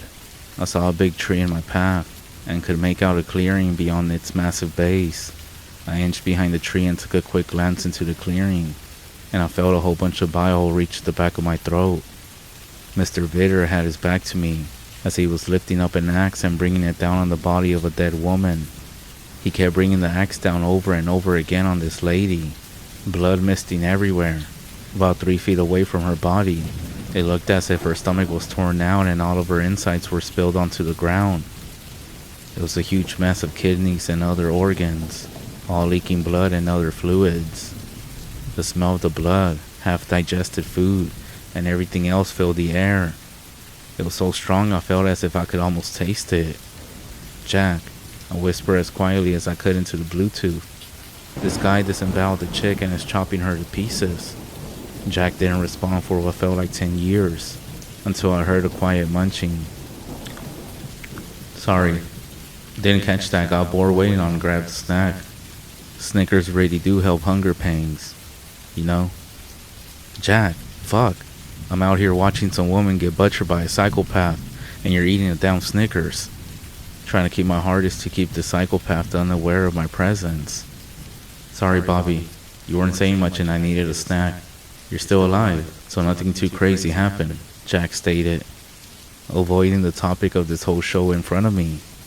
He then continued, "Also, I think I'm onto something. I did some research while you were fucking around in the woods, and I think I may know what you're dealing with, but you ain't gonna like it, brother." I was getting impatient and trying not to retaste my daily egg McMuffin, so I said as quietly as I could while expressing being annoyed, "Just tell me. I doubt I can be more creeped out than what I already am." "Well, between the tree, the mountains, and Mr. Tall, Dark, and Terrifying, I think you're dealing with the evil Danish god of the forest," Jack said, without any sort of humor. "What the fuck are you talking about?" I asked, and possibly a bit too loud, because the psychopath suddenly stopped hacking away. "Oh shit, this is it. This is how I fucking die," I thought. But the footsteps and sudden death never came, and the hacking resumed. Jack then spoke up. "That was a close one. So anywho, I'll explain what I found. I went into some weird Google search engine about cults. But basically you type in a description of a monster, or whatever shit you're dealing with, and it tells you exactly what it is. And I'm pretty positive from what you told me, that you're dealing with a Danish forest god, who happens to be an evil prick. Like, super evil. He requires pieces of 1,000 bodies to build his army of humanoid tree monsters. So for example, if you were to dig up those little mounds you saw, you would be finding fingers, toes, ears, and other human parts used as the seeds to grow his forest friends." As Jack was speaking, I poked at a mound near my foot. As I did, the loose pile of dirt revealed a piece of a human ear, or tongue, or something. I don't fucking know. I'm not a doctor. Jack continued. "Next up is what he looks like. See, his body isn't a tree, but it's a tree with a face, screaming his commands and looking to the heavens. And yeah, there are severed heads on the tips of its branches that spout blood to help his tree babies grow." "Does any of this sound familiar?" Jack stated, sounding almost amused. I whisper out loud. "So Vader is some sort of nut serial killer trying to complete his masterpiece of a god he worships?" After asking, I took another peek beyond the tree and saw him bend over and pick up the lady's head. He then walked over to the other side of the clearing and pulled out a massive ladder, while balancing the blood-soaked head under his arm. Every time I looked out from my little cover, it seemed as if there was more and more blood. I would say it was just from that chick's cut open body, but it seemed as if the whole clearing was covered in fresh, undisturbed pools of blood. And that's when I realized that I had hidden behind the wrong fucking tree. I looked up and saw the backs of hundreds of severed heads. If I didn't see that painting, I would have thought that they looked like coconuts, but I knew better. And to make sure that what I was seeing was real, a huge glob of blood spewed out of one of the heads and landed in the clearing. So here I was in the middle of the Ozarks, leaning against some crazy fucking forgotten god with a psycho no more than 15 feet away from me, playing around with somebody's head. This is within the top 5 of the worst situations I've ever been in. Jack then spoke up on the headset. "Hey, so here's something else in case your day wasn't already ruined.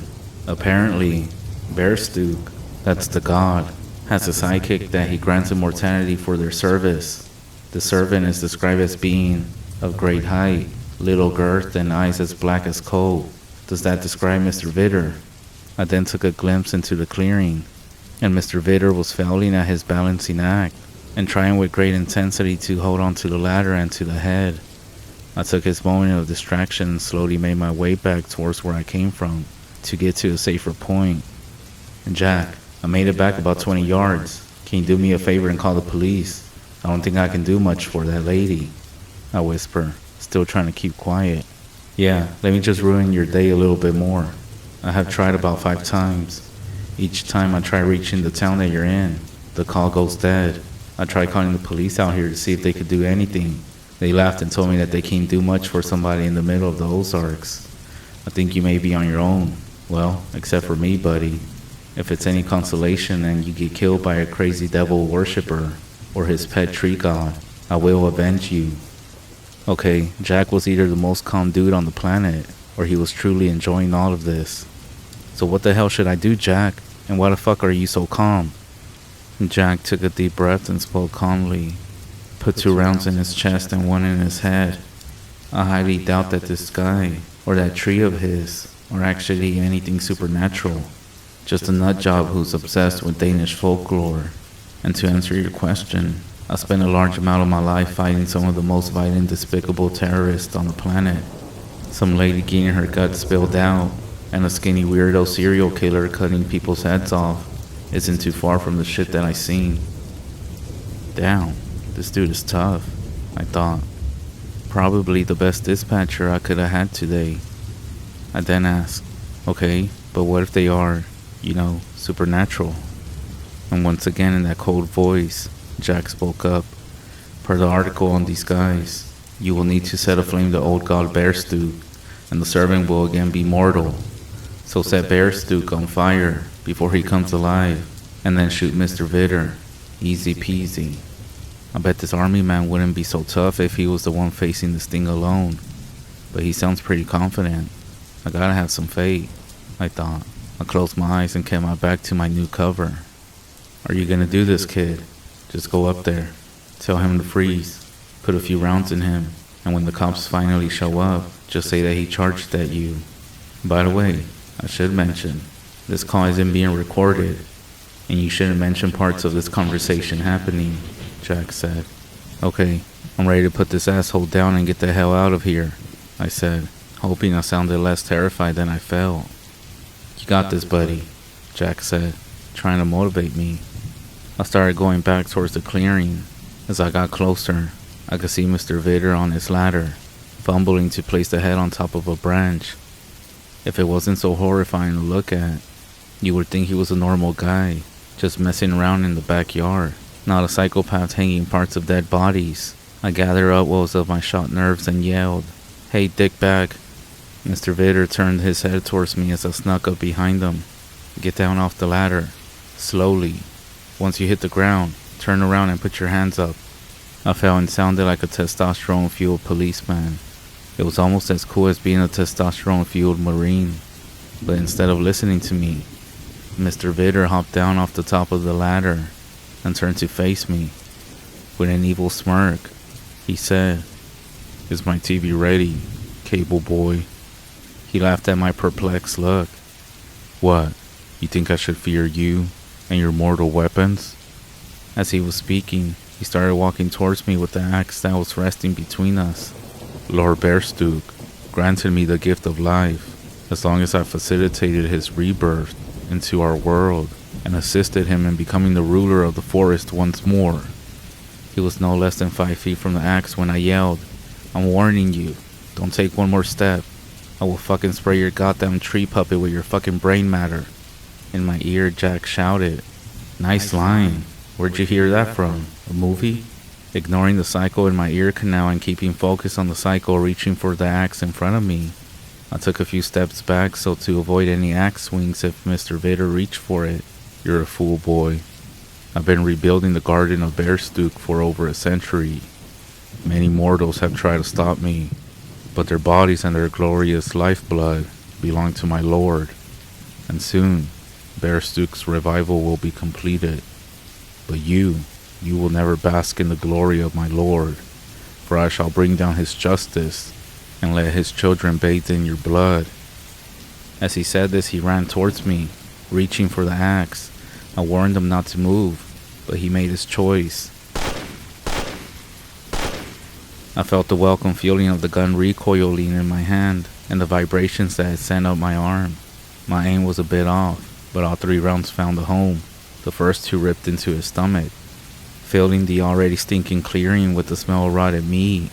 The dirt snapped his head back as it buried its way between those black-ass night eyes, fulfilling my promise of spraying his precious tree with its brain matter and skull fragments. Mr. Vitter then crumbled in a heap on the ground, adjacent to the leftover pieces of the girl that he had killed earlier. I then heard a crackling on the Bluetooth. "Is he dead?" Jack was asking. I started walking over to make sure that I was going to face manslaughter charges in my near future. I was just a foot away when Mr. Vitter's hand bolted out and grabbed my ankle. Pain then shot up my leg, his grip like a bear trap. I then put 2 more rounds in his skull, which caused his head to once again violently flail backwards, smashing into the ground. But his fucking hand stood strong. I reached down and grabbed the axe and took a powerful downward swing, severing his bony arm and releasing the pressure on my ankle. I'm not sure if it was the adrenaline or the fear, but one thing I finally noticed was that he wasn't bleeding. 5 bullets and a detached hand, but barely any blood, just a small trickle from the axe wound. I swear I saw brain and skull fly out when I popped him in the head. "Jack, he's not fucking bleeding." I put 5 fucking rounds in his asshole and chopped off his hand. "Just a few drops," I said desperately. "From what I can read, the servant will drain all his blood to feed the early parts of Bearstook's development. I think this might be the real thing." As Jack spoke the last word, Mr. Vitter's eyes turned towards me as the holes in his face healed themselves. He let out a guttural laugh and said, "I have already proclaimed. I've been given this gift of eternal life by the great Lord Bearstook, and there's not a single weapon that can hurt me." "Do something and get the fuck out of there," Jack yelled through the headset, and he was right. I picked up the axe before Mr. Vitter could make a move and brought it down onto his skull, splitting it almost clean in half. I saw what was left of his brain matter spilled out onto the forest. "He shouldn't be getting up from that anytime soon," I said onto the mic. "I cut that fucker's head clean in half. Instead of admiring your morbid handiwork, why don't you get the fuck out of there already?" Jack yelled into my ear. He was right, and I started booking it through the woods, hopefully towards my truck and the large can of gasoline I keep in the bed. Even though I was at most 200 yards away from my truck, my swollen ankle kept me from getting there quickly. Mr. Vitter was most likely already healed up and about to feed me to the tree. Lucky for me, I had Jack to help me keep my mind straight as I made my way back to my waiting Ram 1500. When I made it to the yard, I went around the side with the painting and made sure to give Bearstook the bird and said, "I'm gonna fucking burn you down, and all your little tree babies, and your servant Mr. Vitter. I'm gonna gut him slow. Just you wait, bitch." "Bobby, you talking to a painting?" Jack chirped in my ear. "You actually may need some therapy when this is all said and done." "Way ahead of you. Apparently, I have PTSD, I responded. "Don't all of us do?" Jack said with a bit of humor in his voice. While we were talking, I made it back to the Ram and started sifting through all my junk looking for my gas can. "I found it," I said, "and my lucky lighter is in the dash. Jack, I may actually not die today.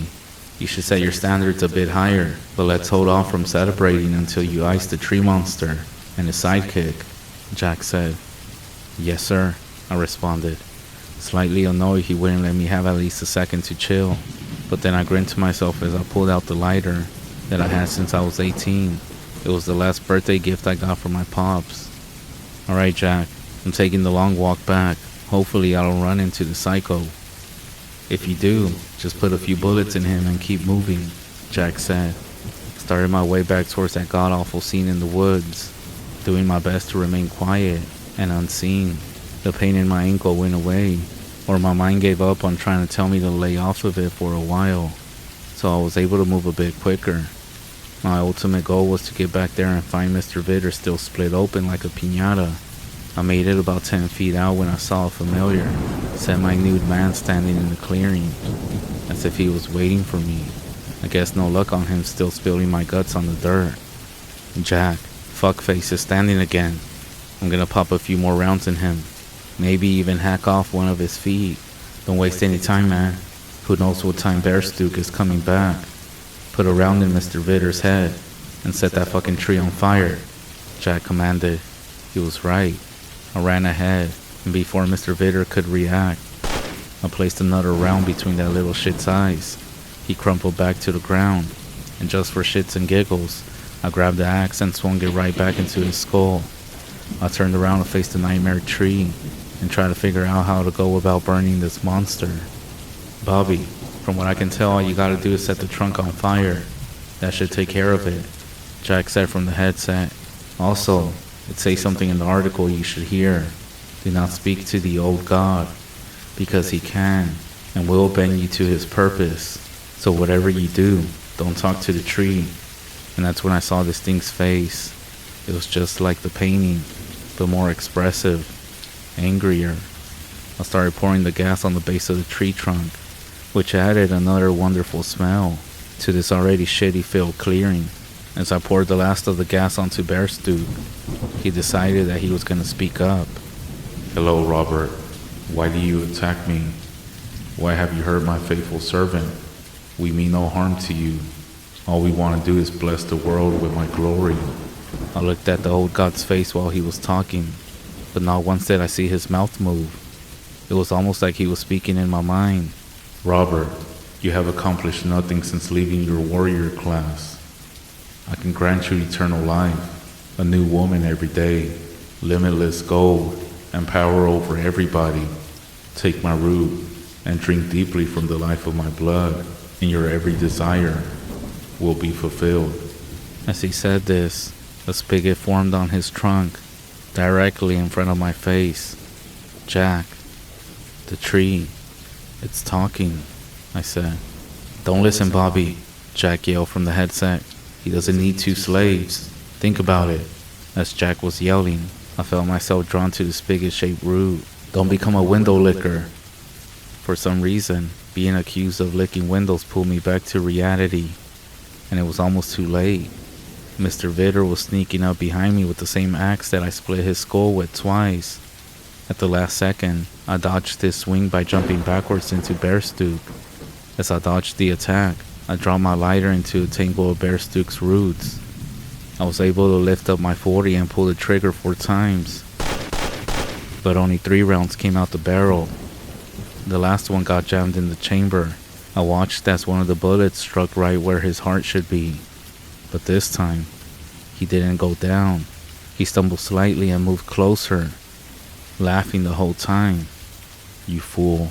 Bearstook is close to being completed, and his power has given me great strength. Now be still, and I will end this quick, Mr. Vitter proclaimed. Okay, alright, do me a favor, and just answer 2 questions, and I won't fight no more, I said in my most defeated voice. Mr. Vitter seemed to ignore my request until, Let him speak, my faithful servant, Bearstook said.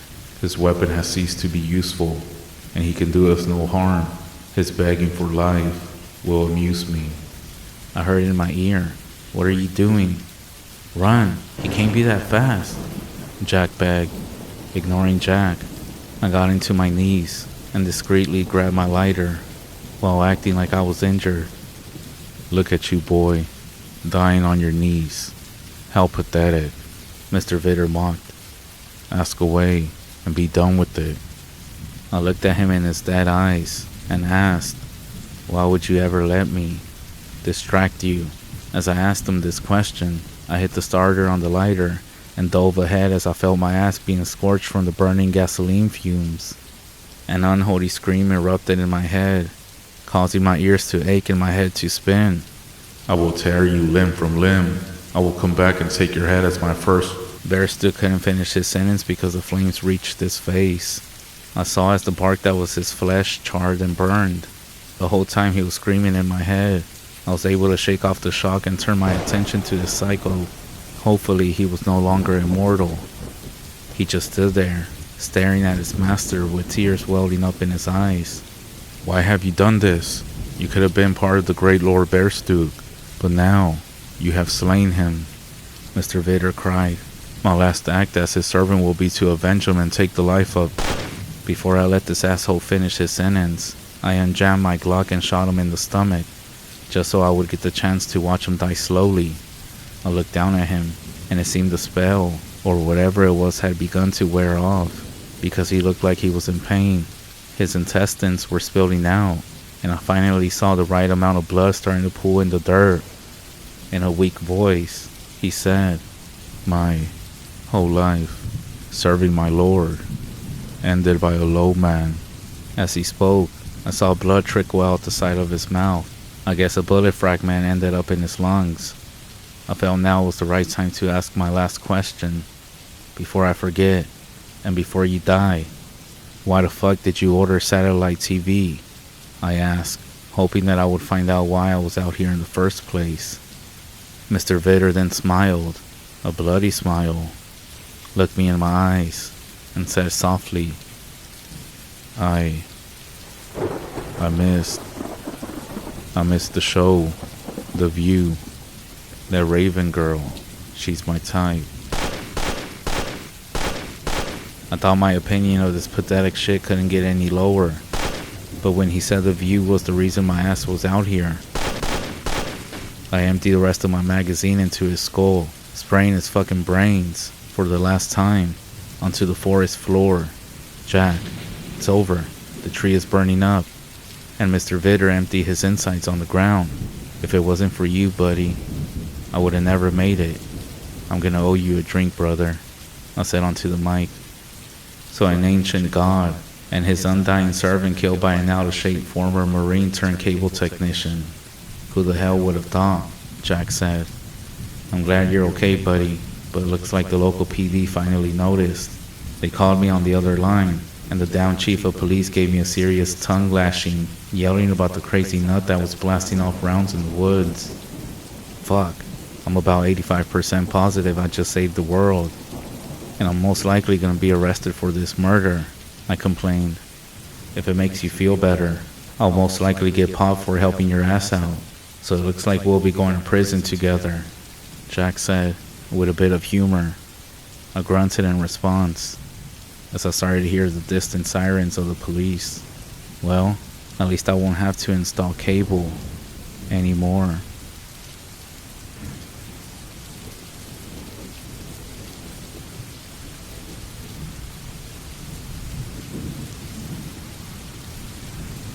I never really knew my grandma's brother well. All I can remember is that he was a real energetic man who lived on the hill where my grandparents resided, in the Navajo Res, not far from the Chaco Wash. My grandma's brother used to reside a couple of miles north of my grandparents' place. His dwelling, more like a shack, sat on the outskirts of the Badlands. When we were young, we were instructed to steer clear of this place because it was considered evil. I never questioned why. I just accepted the warning and avoided the area. As time went by, my grandma's brother passed away under strange circumstances. He was found dead in his house. Even though he would occasionally visit my grandparents, his absence for a few days was unusual. My older uncle went to his house and discovered his lifeless body. What was strange was the hasty funeral arrangements that followed. Normally, in Navajo tradition, funerals are held on the fourth day after the person's passing, but in this case, the funeral was conducted immediately, without even informing the family. Curiosity led me to sneak over to his house to see what it looked like inside before it was torn down, as per my grandmother's request. The inside of the house felt eerie. It was a one-room, shed-like structure with faded and sun-bleached wooden boards for walls. The boards didn't fit tightly, allowing sunlight to filter in, illuminating the floating dust particles. The bed was modest, adorned with a green army blanket. There weren't that many decorations, mostly old shearing tools and knives, with no photographs in sight. An old wood stove and a small table occupied the space. alongside two crates at the far end of the room. One wooden crate laid open, revealing its contents, while the other, made of metal, was locked. After my brief exploration, I left the house, noting its vantage point, overlooking the Badlands to the west. Several years passed, and my older uncle decided to build his dream house on the exact site where my grandmother's brother had lived. Despite my grandmother's concerns about the location, my uncle was determined to proceed with the construction. He envisioned a single-story ranch-style house, equipped with all modern stuff, which was actually very rare on the res. The construction began, and everything seemed to progress easy at first. However, strange occurrences soon began to fall on the workers. Tools would go missing, and they said that there would be shadows moving within the house, and blood was discovered smeared on the walls. Even stranger were the tracks found in the sand around the house, leading from the west towards the Badlands. My uncle, an experienced hunter, couldn't identify these tracks, so he looked for help with my grandpa, who also found them perplexing. Eventually, my grandma intervened, recognizing the signs of a skinwalker. She instructed my uncle on the necessary precautions, and work on the house stopped until this issue could be resolved. Despite being careful, strange events continued to happen in the house, but my uncle pressed on. He eventually completed the house, and even yet, the disturbances persisted, driving his family to discomfort and fear.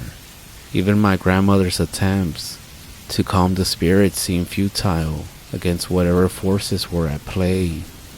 On one specific evening, my cousins and I stayed over, and we experienced firsthand the strange nature of this house. The generator was shut off, and then strange noises echoed through the darkness, and it almost felt like some presence seemed to stalk us from the shadows. Only the intervention of my grandparents, armed with traditional remedies and fierce determination, brought us relief from all of this. Another incident involved my younger cousin. She was alone in the truck outside, and she said as she looked to the west side of the house, she saw a pale, humanoid figure peering down at her with dark, soulless eyes. Her screaming alerted the family to come outside, but this creature had vanished before they could confront it. Even with my grandmother, a woman of great strength, she had vowed to confront whatever was there and expel it from the house. My grandma was very traditional and practiced native medicine. She also used sacred crystals to find and heal people. While looking into her crystals, she would also practice reading people's hands. There's been a few instances where she has been used to locate missing people, and also found the circumstances of the way the person died. She also had knowledge of the evil way, the dark practice of witchcraft.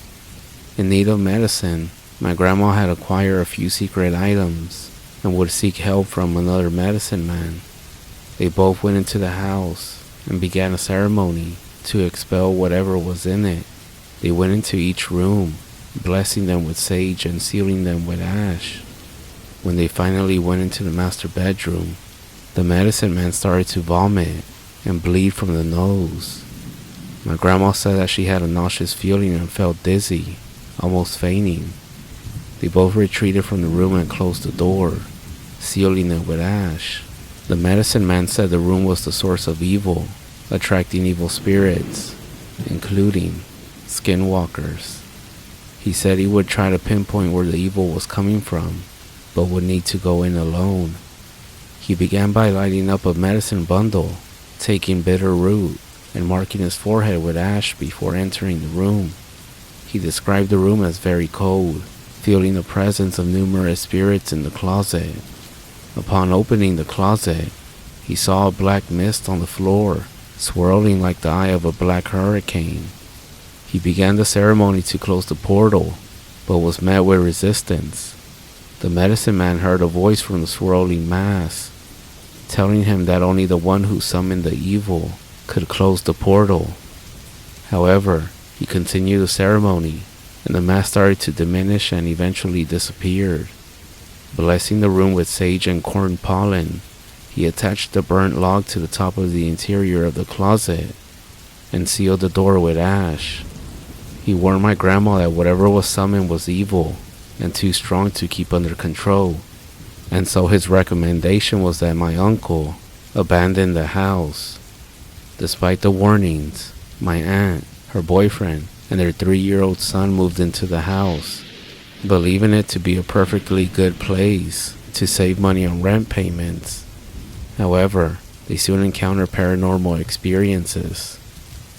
One evening, my aunt heard footsteps walking down the hallway, followed by something crawling into bed with her and her son.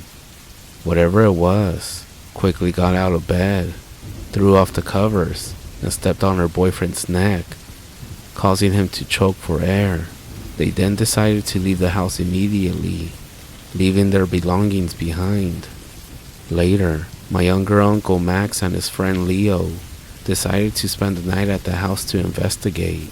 While they were there, they experienced a terrifying encounter with different spirits, including that of a little girl and a faceless figure, making them flee the house in fear. Even after these encounters, the house has remained vacant, with strange occurrences continuing to happen, such as lights turning on despite the lack of electricity. Despite the warnings and strange events, the house stands abandoned, with its curtains drawing open, as if someone is still inside, watching.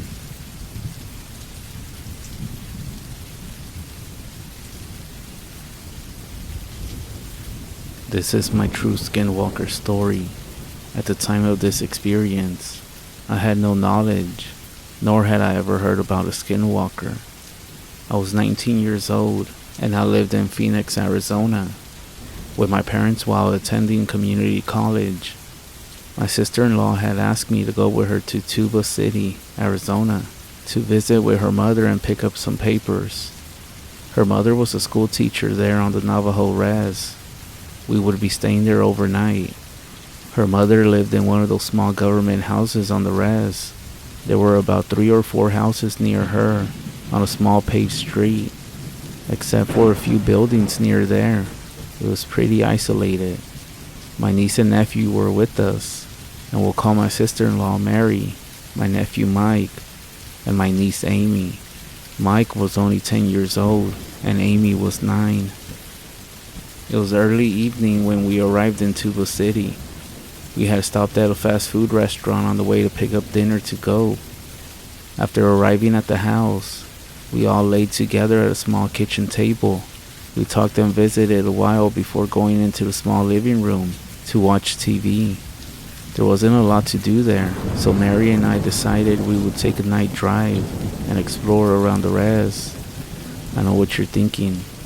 It's a very bad idea, or a stupid idea. We drove around for about an hour and a half. Surprisingly, nothing weird happened. We were just laughing, talking, and listening to music as we drove up and down the dirt roads. After a while, we decided to head back. When arriving back home, we stayed up a little bit later, and then we decided it was time to go to bed. I slept in a small back bedroom on a twin bed next to a window with blinds. My nephew Mike slept on the floor in a sleeping bag in the same room. Mary and Amy were in the other room down the hallway. During the night, I was awakened by some strange, scratchy noises outside the window by my bed. It sounded like something was making long, slow clawing sounds down the window, like when someone runs their nails down a chalkboard. I am a light sleeper, so this of course woke me up. I whispered out loud to my nephew Mike to wake up, asking him if he was hearing the same thing I was. Mike was sleepy and groggy, being awakened from a deep slumber, so he seemed confused at first. I asked him again if he had heard the scratching noise, but he didn't answer. he was just out of it. He then laid back down and was out like a light. I was perplexed and a little scared. I thought to myself maybe it was just a stray cat or dog, but I couldn't figure it out. I did, however, have no indication to look out that window, so I just lay there listening. After a few minutes, the clawing stopped. I must have fallen asleep because the next thing I knew, it was morning. I mentioned this at the kitchen table during breakfast, but no one seemed very interested. We left later that afternoon, and I never even thought about it again. 6 months later, I was attending one of my college courses. The teacher was lecturing us about different legends and stories of the Navajo people.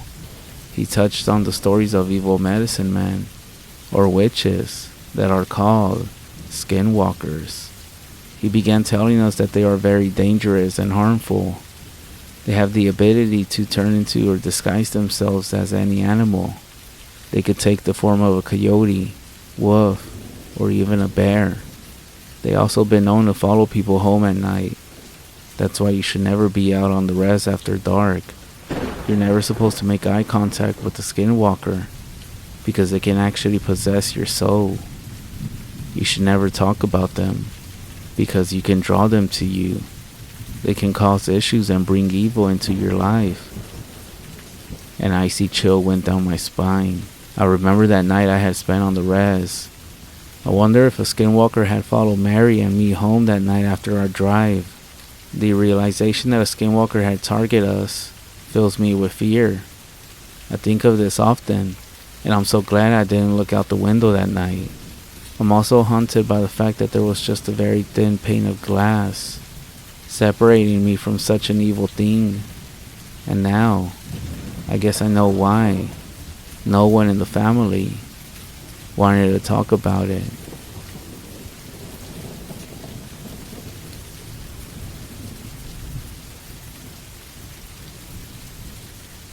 When I was a kid, my favorite time of the year had to be winter. There was just something about all the festivities that gave me a sense of wonder. It might sound a little cliche, or possibly a little cringy, but to me as a kid, the holidays felt magical. I would spend my winters watching my family put up all sorts of decorations around the house. Lights, ribbons, and I can't forget about the star attraction, the Christmas tree. My father and I had this tradition. Every year, we would venture out to our local tree farm, and he would let me run around and select our very own Christmas tree. It was one of the few times that my father and I had a chance to bond. He would tell me all these stories about his past, and how his own father would take him. Even though my father wasn't one to show emotion, I could tell that these trips to the Christmas tree forest actually meant the world to him. As the years progressed, my love for Christmas kinda diminished. I suppose that's something that just happens over the years. People get old, develop a new interest and responsibilities. During high school, I honestly couldn't care less about Christmas. To me, it was starting to just become another day, another pointless get-together with people whom I barely even know or remember. Maybe it was those rebel teenage years, but I just couldn't see the point anymore. That must have been the reason my parents stopped putting so much effort as they used to. Eventually, my father stopped offering to go Christmas tree shopping with me, and the holiday just sort of fell by the wayside. During my senior year in high school is when I met Sarah. She was incredible, and we instantly clicked. A few months after meeting, we began dating. Early into our relationship, I realized fairly quickly that her family took Christmas very serious. Every year I was amazed by all the decorations and how much they loved Christmas. It was honestly like something out of a Christmas movie. As time went by, Sarah and I moved in together. We had lived in different apartments over the years, until finally we had saved up enough money to buy a house in the suburbs. As the year started drawing to a close, and the winter holidays were fast approaching, I wanted to try and rekindle my old love for Christmas. Once December came around, we went out, and I bought a ton of decorations. We filled up the house from wall to wall with many different items. Decorations in every size hung in all the windows, and also on the doors. The lights had been strung up around the exterior of the house. It was most likely a bit too much, but I still had fun putting all the decorations up. Sarah and I had talked about what we were going to do about the Christmas tree. She offered to go buy a synthetic one at a store somewhere, but I told her I had a better idea. I explained to her about a weekend that my father used to take me tree shopping, and I told her how it used to be my favorite part of Christmas. Without missing a beat, she asked me when I wanted to go. We made plans to go shopping for one at the end of the week, and I'll be honest, that made me feel happiness I hadn't felt in years. Friday had arrived, and after getting home from work, Sarah asked me if I still wanted to go. I nodded, and with a smile, she grabbed her coat. We headed back out into the winter air and hopped into my truck. We drove 4 hours trying to find a decent tree farm. A few of them had already sold out, which was quite shocking to me. And other tree farms, well, their selection didn't look too great. After driving for nearly 45 minutes, we found a place. As we pulled into the lodge, the tires of my truck struggled to get any traction in the snow. Our shoes were crunching into the fallen snow, and we walked up to the gate. The trees that stood before us seemed to stretch in every direction. Sitting off to the side was an older man, who seemed to be reading a book by a portable heater. Sarah and I walked over to him, and he struggled to peel his eyes away from his book. In an effort to be funny, I asked him if he had any treats for sale, but the look that he gave me over the edge of his book didn't seem to be amused. With a heavy sigh, he rested his book into his lap and pointed out to the trees. Then he said, "Find one you like, and come let me know, and then I'll get it for you." I said thank you and entered through the gate, with Sarah following closely behind me. As we entered the forest, we both stared in wonder at all the options. Sarah quickly called me over and asked if this tree would be good. The tree was kind of tall to fit into our house. It was a great tree, but it was too big for the living room. We continued walking, looking around for that perfect tree. After a while, I realized I could no longer see the light from the entrance. The shift in the air was chill, and the warm glow of the light bulbs had been replaced by the cold moonlight overhead. Sarah rubbed her arms in an effort to stay warm, and I was beginning to realize that we needed to decide on a tree pretty quickly before one of us freezes out here. Then, we saw it. The perfect tree, only a few yards ahead of us. I grinned as we got closer, but as I was getting closer and closer, I heard Sarah whisper for me to stop. My feet stopped in place, and I turned back to look at her to see what was wrong. Sarah was staring off into the distance, her face more pale than I had ever seen before. I asked her what was wrong, but she didn't answer. She just kept staring. I followed her gaze and saw what she was looking at. Between a few trees off in the distance, 2 eyes were looking right back at us. The shadows cast by the trees around it were obscuring its body, but its eyes seemed to pierce through the darkness. I looked back to Sarah and she managed to whisper, saying that we should leave. I turned back to look at the eyes in the darkness.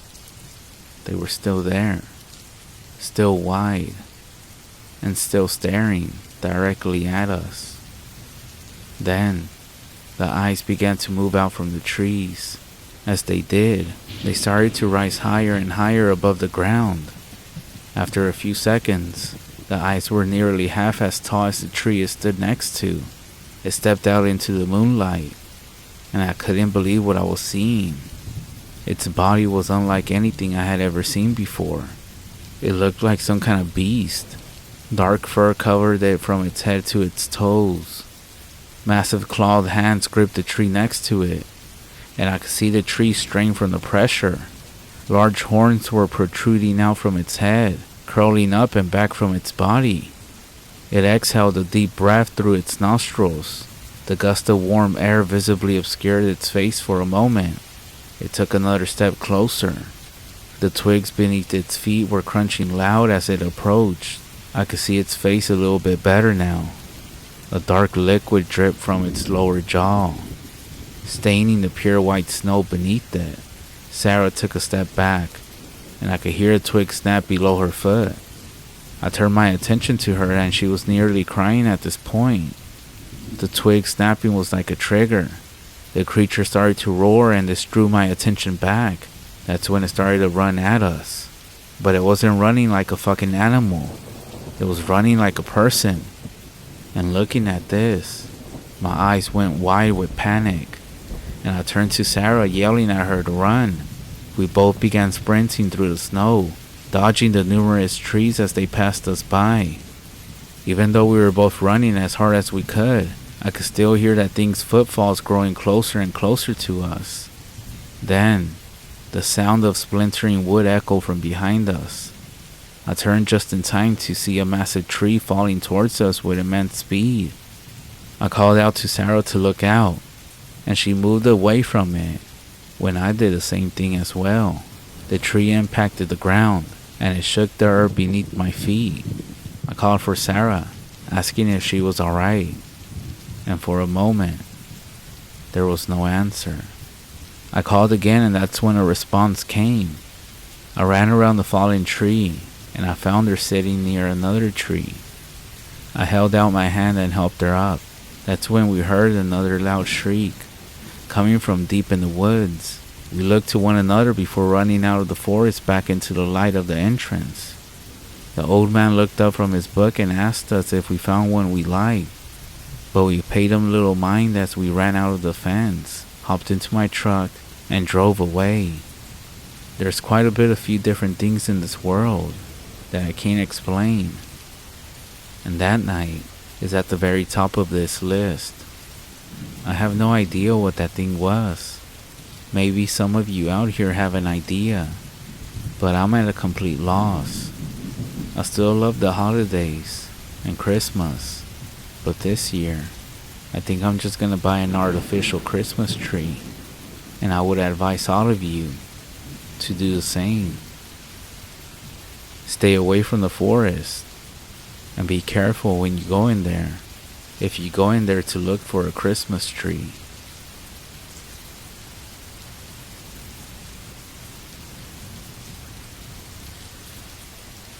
I lived alone in this house for the past year, and up until now, I haven't had any issues.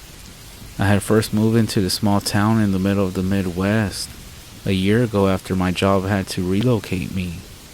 I'm a factory manager, and I oversee the daily operations of a newly built factory on the outskirts of town. The moving parts suck, but once I was finally moved in, I would take a moment to view my surroundings, and I was fascinated. I was never much of a nature guy. I spent most of my youth in the major city, but seeing all the towering trees that wrapped around the entire town, like a protection barrier that made me feel safe, the intimidating mountains that formed the backdrop of our town were also very impressive. They gave the horizon character. It was truly a sight to behold. After around 10 months of living here, my company was opening up a new plant, and they asked if I could go oversee operations once again. However, this time, I declined. I asked if I could stay as the permanent manager of this location. They did mention a slight pay difference, but I didn't mind. Over the past year, everything was perfect. I would wake up at around 6 a.m., do my daily morning ritual, stop by the local cafe, which gave the best coffee on the planet, and be at work by 8. My job at the factory was quite simple. I was basically a babysitter. I dealt with discrepancies, did paperwork, checked in with my supervisors, and finally headed home around 6 p.m. My job probably sounds very tedious and boring to a lot of you, but I still enjoyed it. Plus, even with a pay cut, I was still making a pretty decent salary. I'm sure most of you aren't here to listen to me talk about my job or this town. However, at the beginning of last month, I saw something out in my backyard. The way my house is set up, my backyard butts right up to the surrounding tree line that surrounds this town. I had just gotten home from my job and was lying in bed, watching TV until around 10 p.m. When I finally got ready to go to sleep, I turned off the TV and also my nightstand lamp. I had rolled over and was facing my bedroom window, which pointed directly out into my backyard. It had snowed a few days prior, so my entire backyard had a thin layer of untouched snow. I was staring out the window, letting my mind wander as I was beginning to drift off to a peaceful slumber, when I saw the flash of something near the tree line. Seeing whatever it was made my mind refocus itself as I started to scan the trees outside.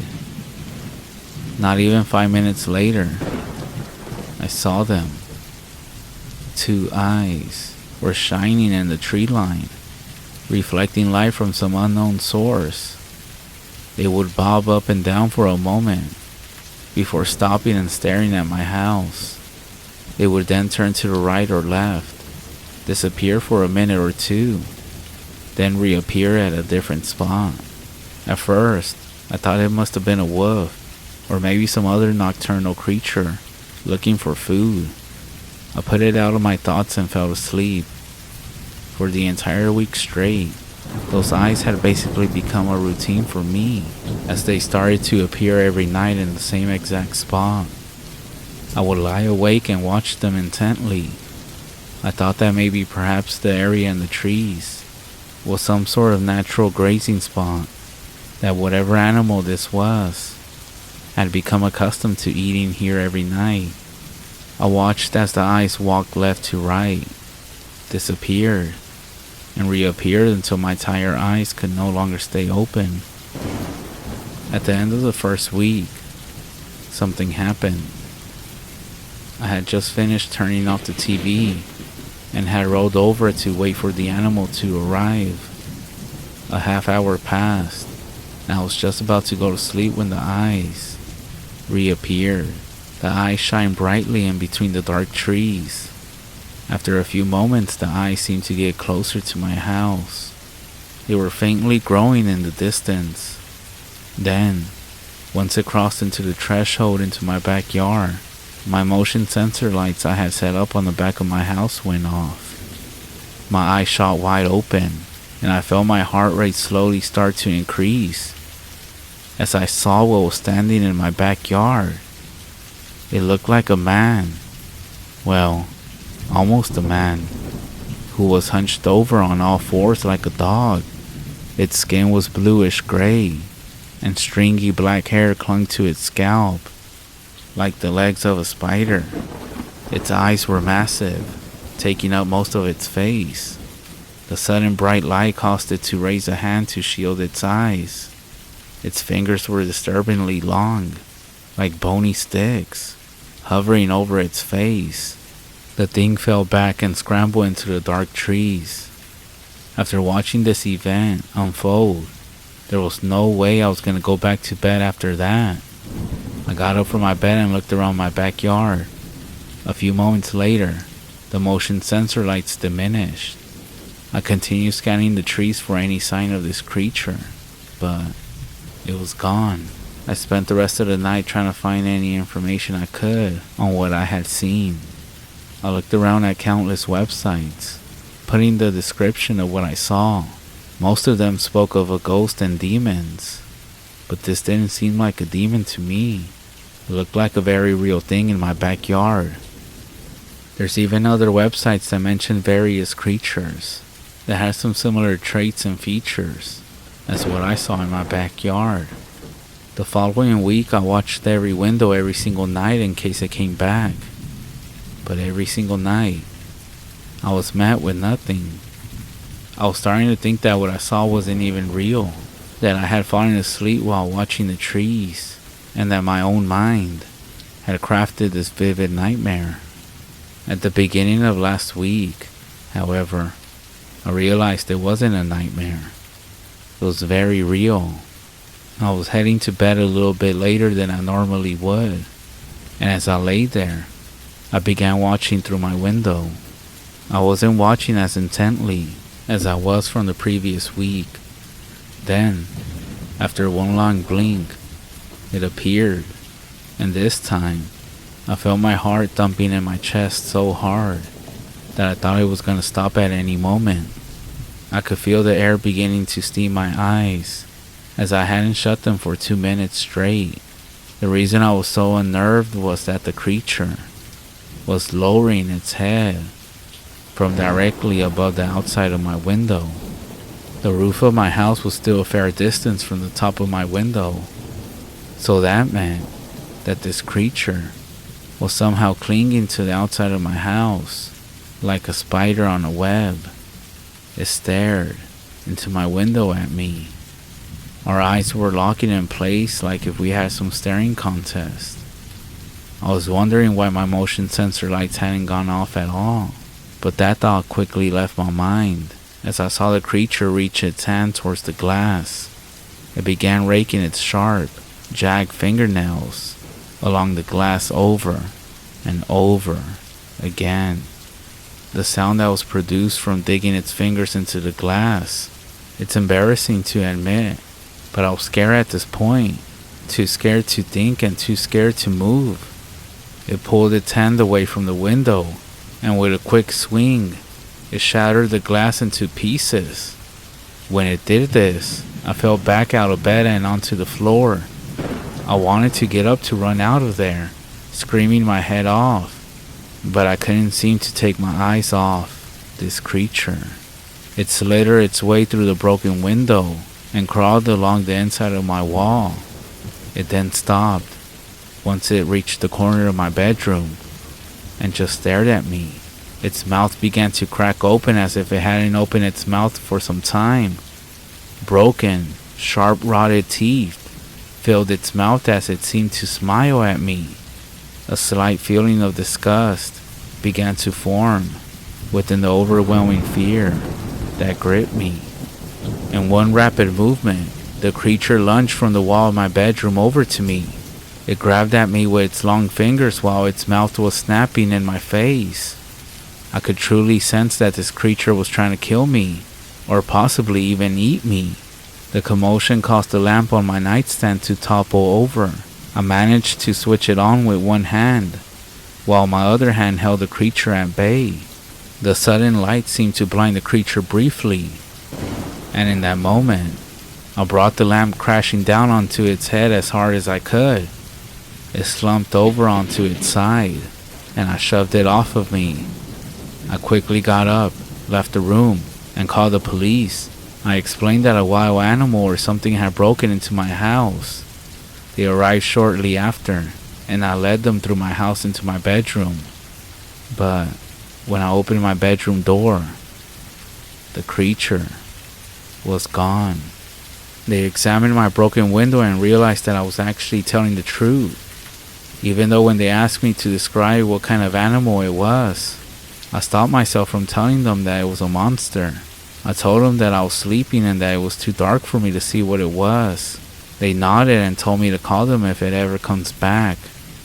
That was the beginning of last week, and I have since repaired my window and made sure that my motion sensor lights are working. I'm not sure what that creature actually was. Maybe some of you out there have more experience with this and can let me know. But as for me, well, I think I'm gonna actually contact the higher ups in my company, and I'm gonna ask them if that new manager position is still available. If it is, then I'll be more than happy to leave this place.